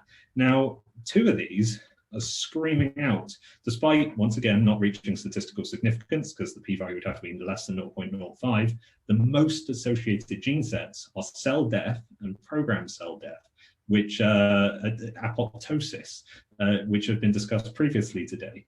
And so we know that these are highly dysregulated processes within cancer. And so the fact that common mutations that affect this process are the most associated with survival time is very interesting. There's also regulation of SMAD protein signal transduction down the bottom. SMAD proteins are also known to affect cancers. So once again, despite not reaching statistical significance, the top results are super, super interesting, and we're drilling down to them more every day.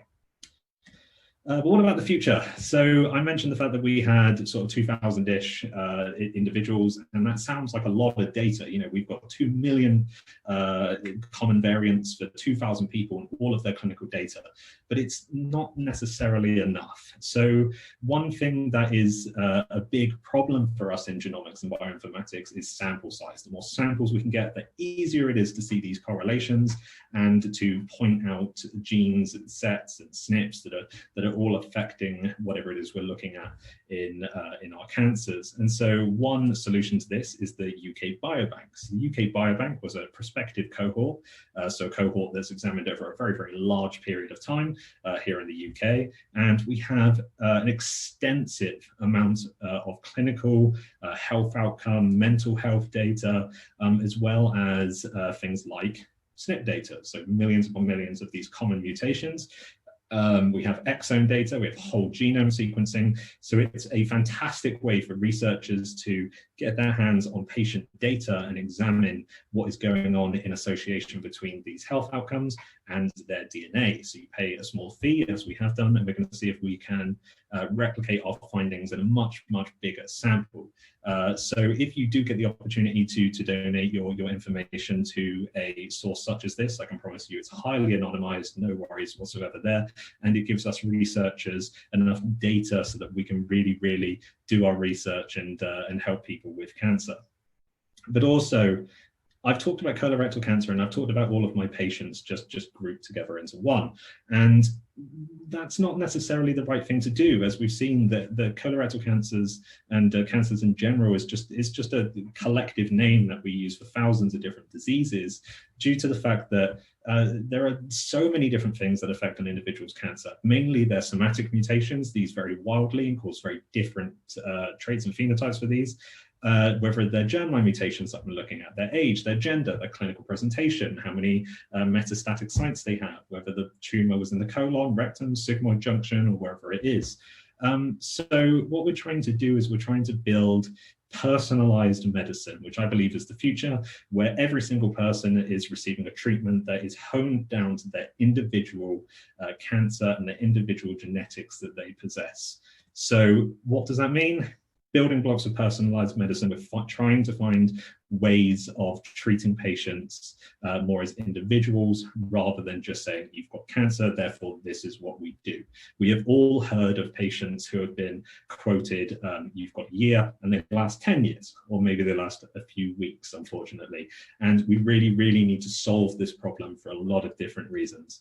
So patients may be able to know what to anticipate based on their genetics. It'll give patients more choice in their treatments. It'll allow clinicians to manage them better. We can prioritize people, saying, hey, you and this other person, your clinical data is telling us that you've got very similar cancers, but the DNA is telling us that you are actually in a much better position than this other individual. Therefore, you can wait, and we can really prioritize treatment on those that need it the most. Because waiting lists for treatments and stuff can be a big problem in the healthcare system. But of course, we need more research. We need to absolutely make these findings bulletproof. We need to say, hey, we've got the SNP, it's associated with survival outcomes, but we need to replicate it in loads of different cohorts so that we absolutely know that it is a true association. And that brings me to the end. So thank you very much. And if you have any questions, the period is coming up now.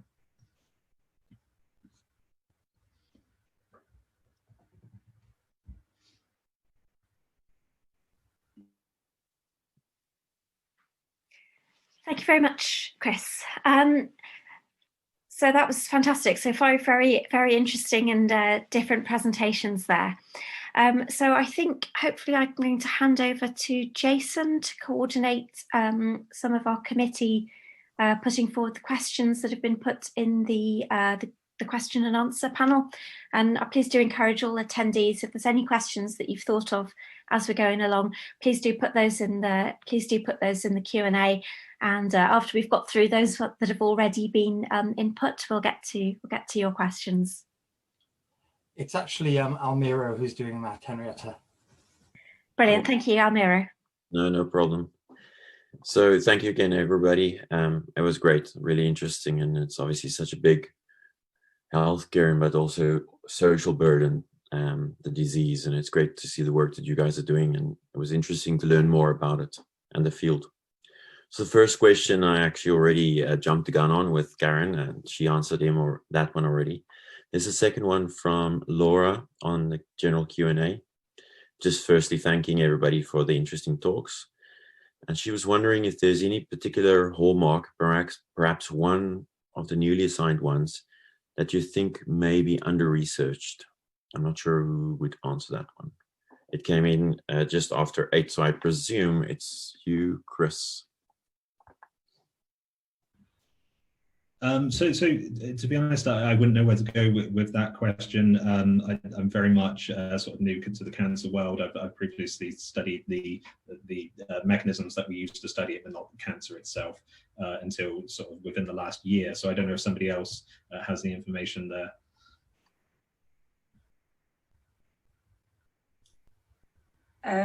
Well, I guess I gave the talk on hallmarks of cancer, so there we go. maybe it's directed to me, I don't know. But I think all the areas are under active areas of research. Just because they came out in 2011 by Hanahan and Weinberg doesn't mean to say that people weren't already looking at them previously. It's just that they were the two scientists that produced these seminal papers, and I think the research community really latched on to that, which was evidenced, like I said in the talk, with over 34,000 citations just from the 2000 paper that they produced. But you know, it's very complex, and I think there's loads of research going on in these areas along with loads of others.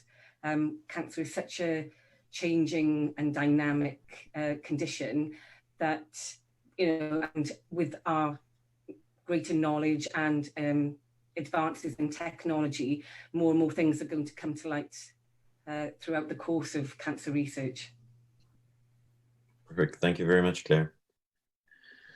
Then one, I think directed at your talk, Karen, and then after that I'll stop trying to remember whose talk it was. There was the interesting one that raised the question. Could you, or do you need to provide a scaffold or an extracellular matrix or ECM to the cells in order for them to form an organoid, or do they self-assemble or organize themselves? Yes, great question, and I should have explained that. So for organoid that's got lots of different types of cells in it, and to organize like the intestinal organoids that I showed, yes, we put them in a chemical that acts like the extracellular matrix, forms the scaffold through which these cells can organize themselves. And there's different compositions in that as well. And a cool bit of research was they actually took that extracellular matrix and changed the amount of collagen that was in there. So it changes the stiffness for that. And that can affect the growth rates of the tumour cells if it's a cancer cell organoid that's being grown indeed in that.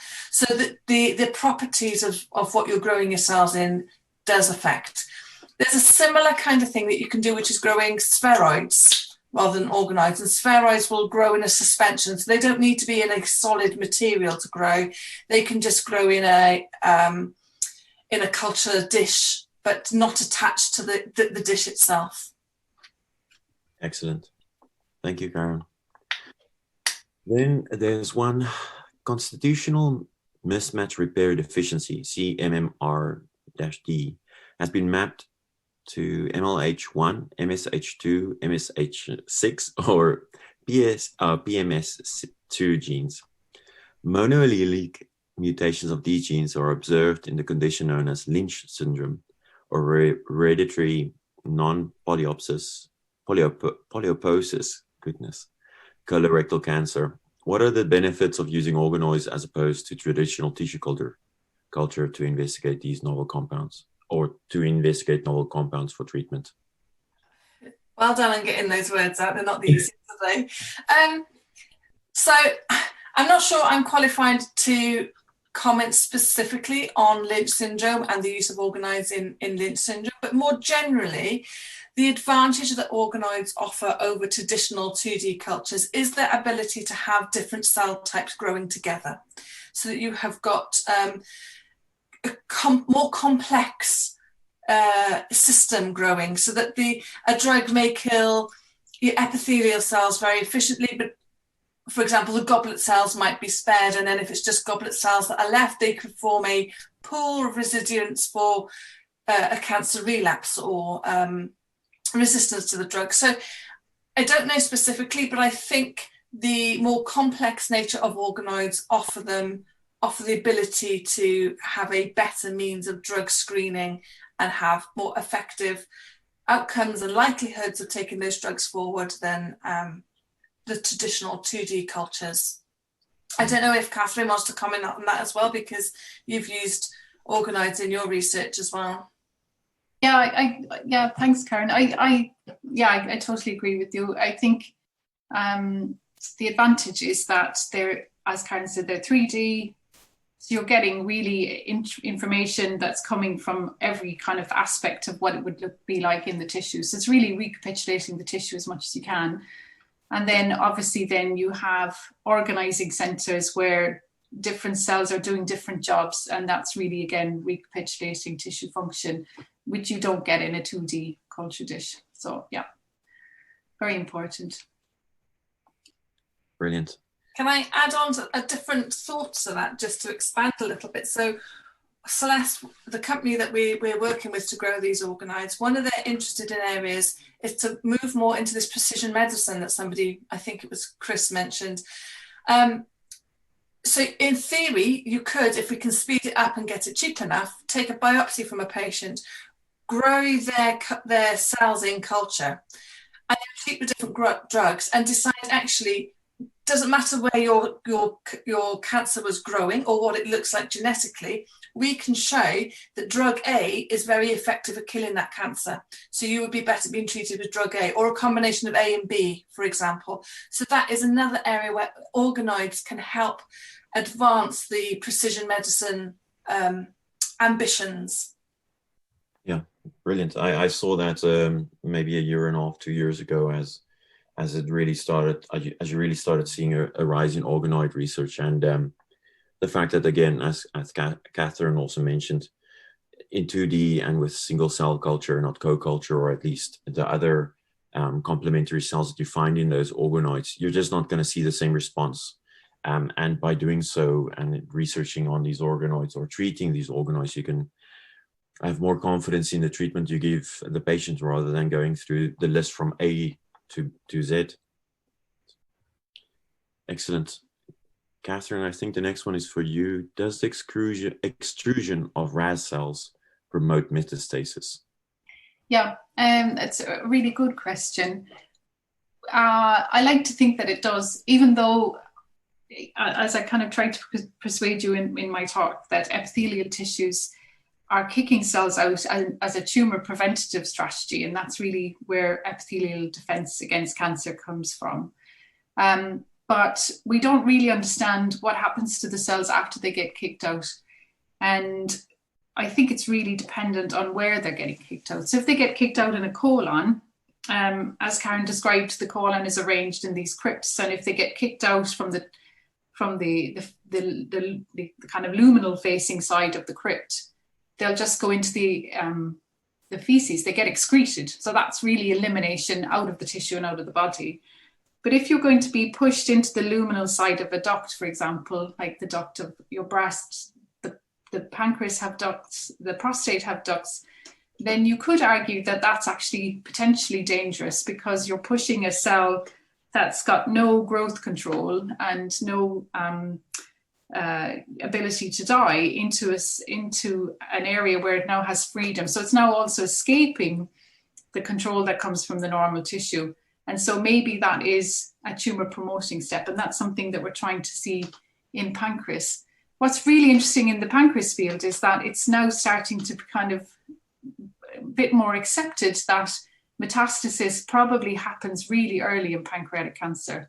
And so the dogma that you get hyperplasia, you get a benign tumor, and then that acquires more genetic mutations to become malignant and metastatic, we think now doesn't really fit with pancreatic cancer. And it's very likely that precancerous cells are probably moving around the tissue at very early stages, and then they seed either elsewhere in the pancreas or they seed at secondary sites, and they grow at the same rate as the primary tumour. And this could be why pancreatic cancer is so devastating, because by the time people are diagnosed, they have, you know, very aggressive disease.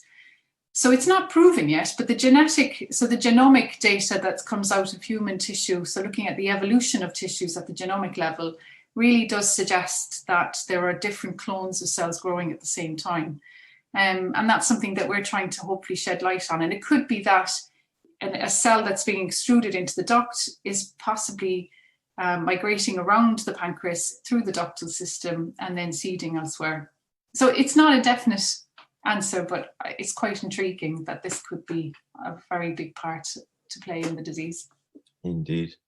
Catherine, I'm going to keep you on the spot. You mentioned imaging being used to recognize epithelial defense against cancerous cell competition. Are you aware of any studies using Raman spectroscopy? Yeah, so again, that's a really good question. And so I know that Raman spectroscopy is really starting to be used in early detection in general. So Raman spectroscopy allows you to screen the blood of patients and then look for molecular signatures in the blood based on the amount of protein or the amount of lipids that's in the blood.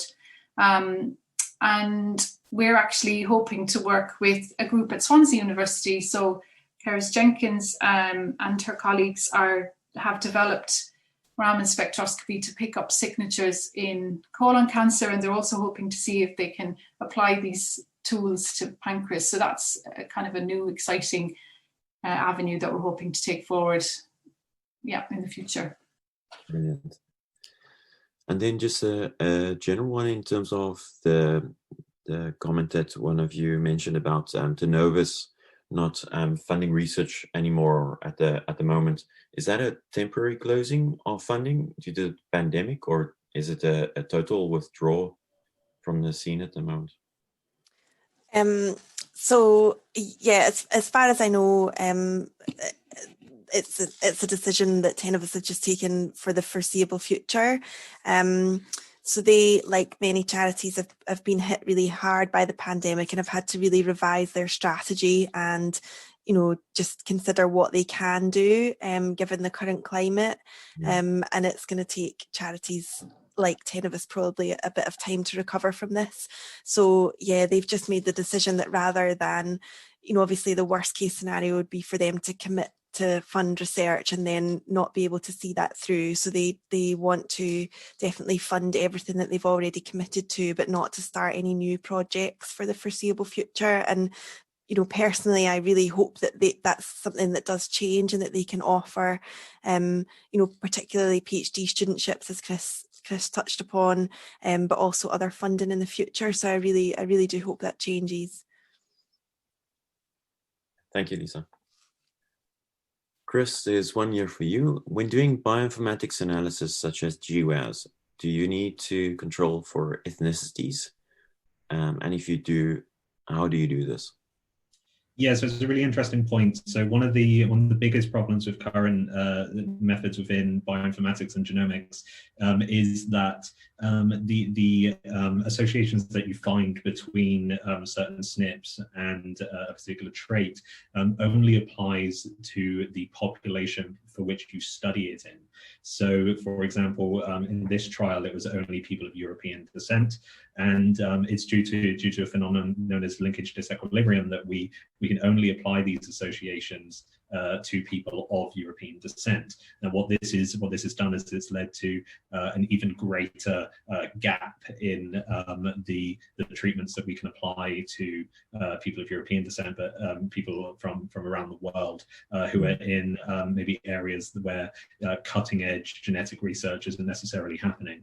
So there are some fantastic things going on right now where people are trying to collect DNA samples and genotyping and whole genomes from people in Africa or South Asia and places like this, so that we can repeat these studies in those populations. Now, when we do this study, we need to make sure that everybody is of a similar genetic descent. So it's not necessarily their direct ethnicity, as you would say, sort of looking at them, or as they would identify as, it's their genetic ancestry. And so we can look for patterns of inheritance of those SNPs relative to people that we know come from particular studies. Some particular populations, I should say. So we can compare the SNPs that a sample will have against a reference population, and we'll be able to say, okay, they're fine to include in our study. And so we do this through various different methods, such as principal component analysis and all kinds of fancy statistical methods to account for the fact that people going in will come from different genetic ancestries. So yeah, it's a big topic of not only sort of research debate, but also ethical debate in how we apply these genetic studies to a global population, not just the people who are lucky enough to be where it's happening. No, that's great, and that covers mostly the second half of the question as well. The fact that, or the question about international biobanks and whether you see environmental and ethnicity differences due to exposure to perhaps some, sunlight in Central Africa or things like that, and heredity in the SNPs or the SNPs. Yeah, so people from these populations will have the different SNPs based on just how they were sort of distributed and how interconnected and breeding they were. And so, yeah, as I say, they do have very, very different genetic backgrounds. And so, for example, in the context of a GWAS, we're not looking for the SNP itself as causative. I'm not saying that the most associated SNP is what's causing our disease. I'm simply saying that loci that it sat in, the locus that it sat in, that general area, is something that we should be looking at. Whereas in another population, somebody will have a slightly different SNP that's in that area. But if we were then to take them forward for treatment, we would be saying, oh, you don't have the first one that we studied, therefore we can't give you this treatment or whatever it is, when actually it's the same genetic underlying. Yeah. Great. Lisa, then there's another one for you.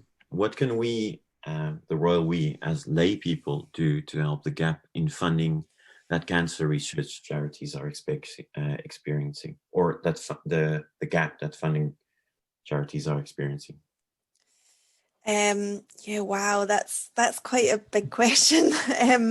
So yeah, I mean, as I said, we know that charities across the board have really struggled during lockdown and during the pandemic, particularly those that rely on retail and events, the marathons, all sorts of things like that usually raise a huge amount of money for charities.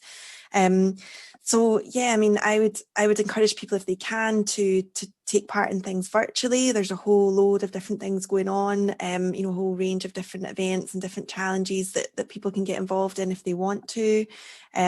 Support your local charity shops if you can, and if and when they're open.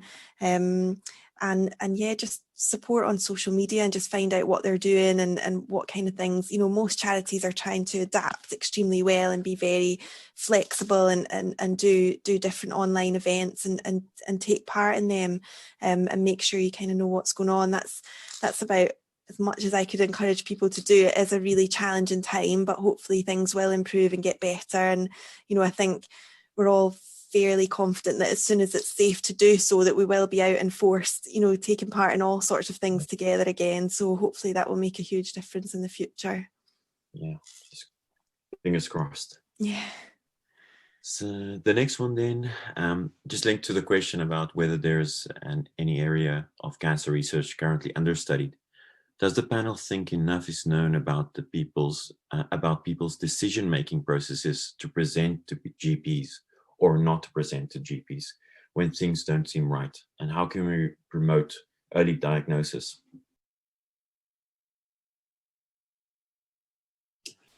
I can start with that one, maybe. I'm not a GP, I'm not at the clinical arm of cancer research, but I have sat on a number of pancreatic cancer strategy meetings with Pancreatic Cancer UK, for example, and just listening to clinicians that come to the table in those discussions, I think the main thing really is on two arms. So one is public awareness of signs, early signs, when something's not quite right, not learning to ignore them.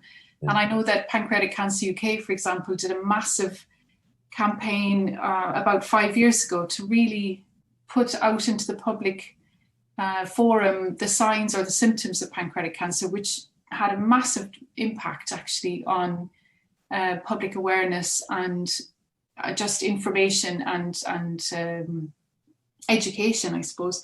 And then on the other side of that, in parallel, they also did a massive push to educate GPs, because in fact, a GP might see one pancreatic cancer case in, I don't know, something like 4,000 patients. So it's actually quite rare to present with pancreatic cancer. But at the same time, pancreatic cancer is very much linked to diabetes and obesity. And so you could argue that it's going to just increase in prevalence, and certainly it's predicted to rise by the end of the 2020s. So having education at the level of the GP, I think, is really important, especially for cancers that are asymptomatic, again, like pancreatic cancer, which doesn't really present with any definitive symptom, but it can be mistaken for a GI problem or the like. So on the one hand, it's public information, and on the other hand, I think it's also giving GPs that awareness that they could possibly say, well, maybe it isn't quite right, and let's refer to the next level. Yeah. Just to sort of reiterate, I couldn't agree more with Catherine about that. I think it is definitely a two-armed approach. I mean, I haven't sat on any sort of public panels or anything like that, but from anecdotal evidence of people that I've spoken to, you know, the public are becoming increasingly more aware, and I think we do them quite a lot of the time a disservice by thinking that they don't know about their own bodies or what things are going on. And yes, you might get some that would rather just bury their heads in the sand or just hope that it's not as sinister as something as cancer, because it puts the fear of dread into people. But then you have got the ones that are well informed and they want to go and get tested, etc. And a lot of the time the GPs are dismissive. I've heard from people that have said that they've gone about breast pain and the GPs have turned around and said, oh, it's just, you know, your menstrual cycle, or somebody's gone with chronic headaches to find out then that 10 months down the line they've finally been diagnosed with a brain tumour. And while these might seem quite sensational stories, they do happen. And so, you know, yes, GPs have got time constraints, and it's, you know, I'm not a GP either, so, you know, it's making everybody aware of these things so that it's a cohesive approach to how we tackle this problem. Yeah, as with, as I was saying earlier, things like colorectal cancer, pancreatic cancer, they have very, very general symptoms. So you may have blood in your stool. That could just be hemorrhoids, and that's what your doctor's going to tell you the majority of the time. It may be dysregulated bowel movements. That could be a stomach infection or whatever. And so it's, as with the answer to most things, it's going to be education. It's educating people on what to be looking out for, the actual specifics of it, but also just reassuring them that taking a trip to your GP is no problem whatsoever. It's going to be very interesting to see the statistics for diagnoses for cancer following COVID-19, because there's definitely been a downtake in the number of people that are going to the GP with these very general symptoms for obvious reasons. And so we may have a case where we're getting lots and lots of very, very late stage patients coming in because of the basically the year off from diagnoses that we've had. So hopefully, fingers crossed, that isn't the case. Yeah, I would absolutely agree with everything that's been said so far, and yeah, Chris, as you said, I think we're yet to see the full impact in terms of cancer and late diagnosis through the pandemic. You know, my experience was, you know, as I said, in my personal experience was in general extremely positive. I mean, my GP was on the ball. I mean, she she examined me and said this could be cancer. And the other thing that I didn't mention that was part of my story is that I was quite heavily pregnant at the time. So, you know, that was a sort of added factors in there. But I also, the first consultant that I seen was not keen to do anything because I was literally within days of having twins. And he just looked at me across the room and said, oh, it's probably nothing. And that was probably my worst experience, because let's play complete devil's advocate and say that he was trying to be reassuring. From a patient's perspective, it most definitely was not. So yeah, I mean, I would love more people to be like my GP and less like the consultant that I had an experience with.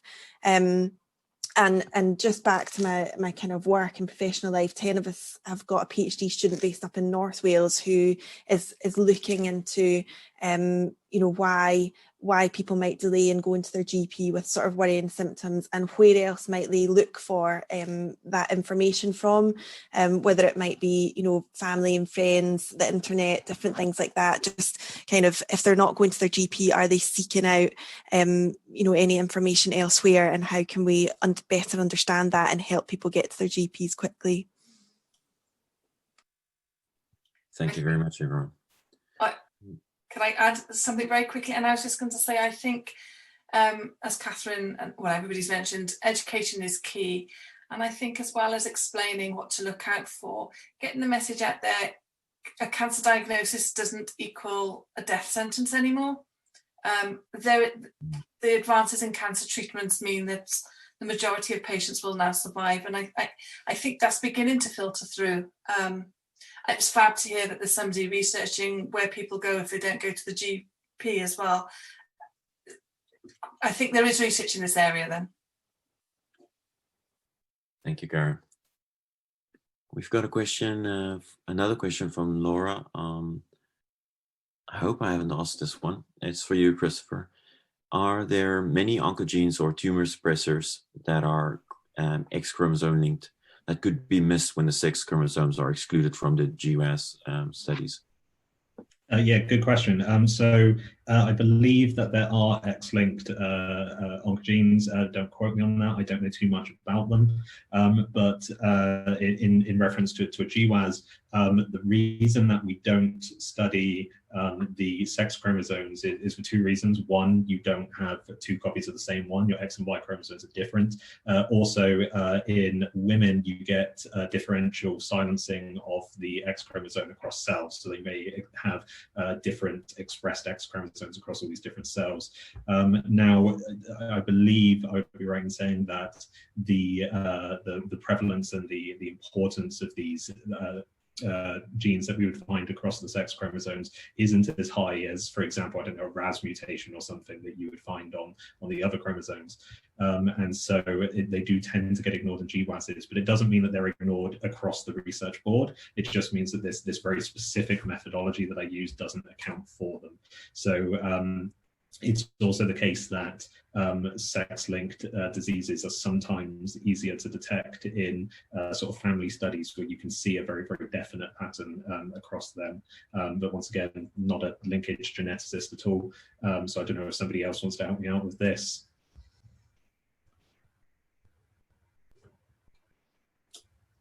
I'm afraid I can't add anything either. I don't know much about the oncology or tumour suppressor genes associated with the sex chromosomes. Can I follow up with a related question though? For your GWAS studies, does it matter whether they're male or female? Do you look at other sex-related influences? Because it's more than just what's on our sex chromosomes. We have females have different hormones circulating and that kind of stuff. Or is it because you're just looking at the genetic, the DNA in the cells, these other extracellular things don't matter? Yeah, once again, good question. So we actually account for the sex of the samples within the study. So I didn't mention it because it's a finer point of the statistics, but this is a multivariate GWAS where we're adjusting for the effects of things such as age and sex and ethnicity, as was previously mentioned, and like lifestyle choices and all things like this that could be influencing our results. And we're saying to our computer, to our model, hey, ignoring all of those things, is there still an association here? And sex is definitely one of them.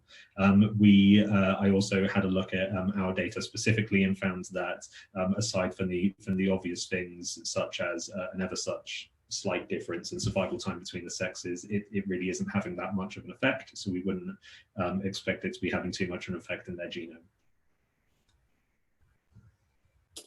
Thank you. Very interesting and complex. The last one we have here is a lot's been mentioned about the future of cancer research, but Cancer Research UK, or CRUK, the National Physical Laboratory, and Google are working together on creating the Google Earth of cancer. Whole tumors, for example, would be the world, the tissue would be the countries, and cellular level would be the areas within those countries. Do you think that imaging and bioinformatics will make lab-based research redundant? So I'm a bioinformatician, and I'll be the first to tell you that the answer is no. We will absolutely still be passing off our results to the lab-based scientists so that they can continue to research these areas. I think of a lot of the bioinformatics as more a signposting.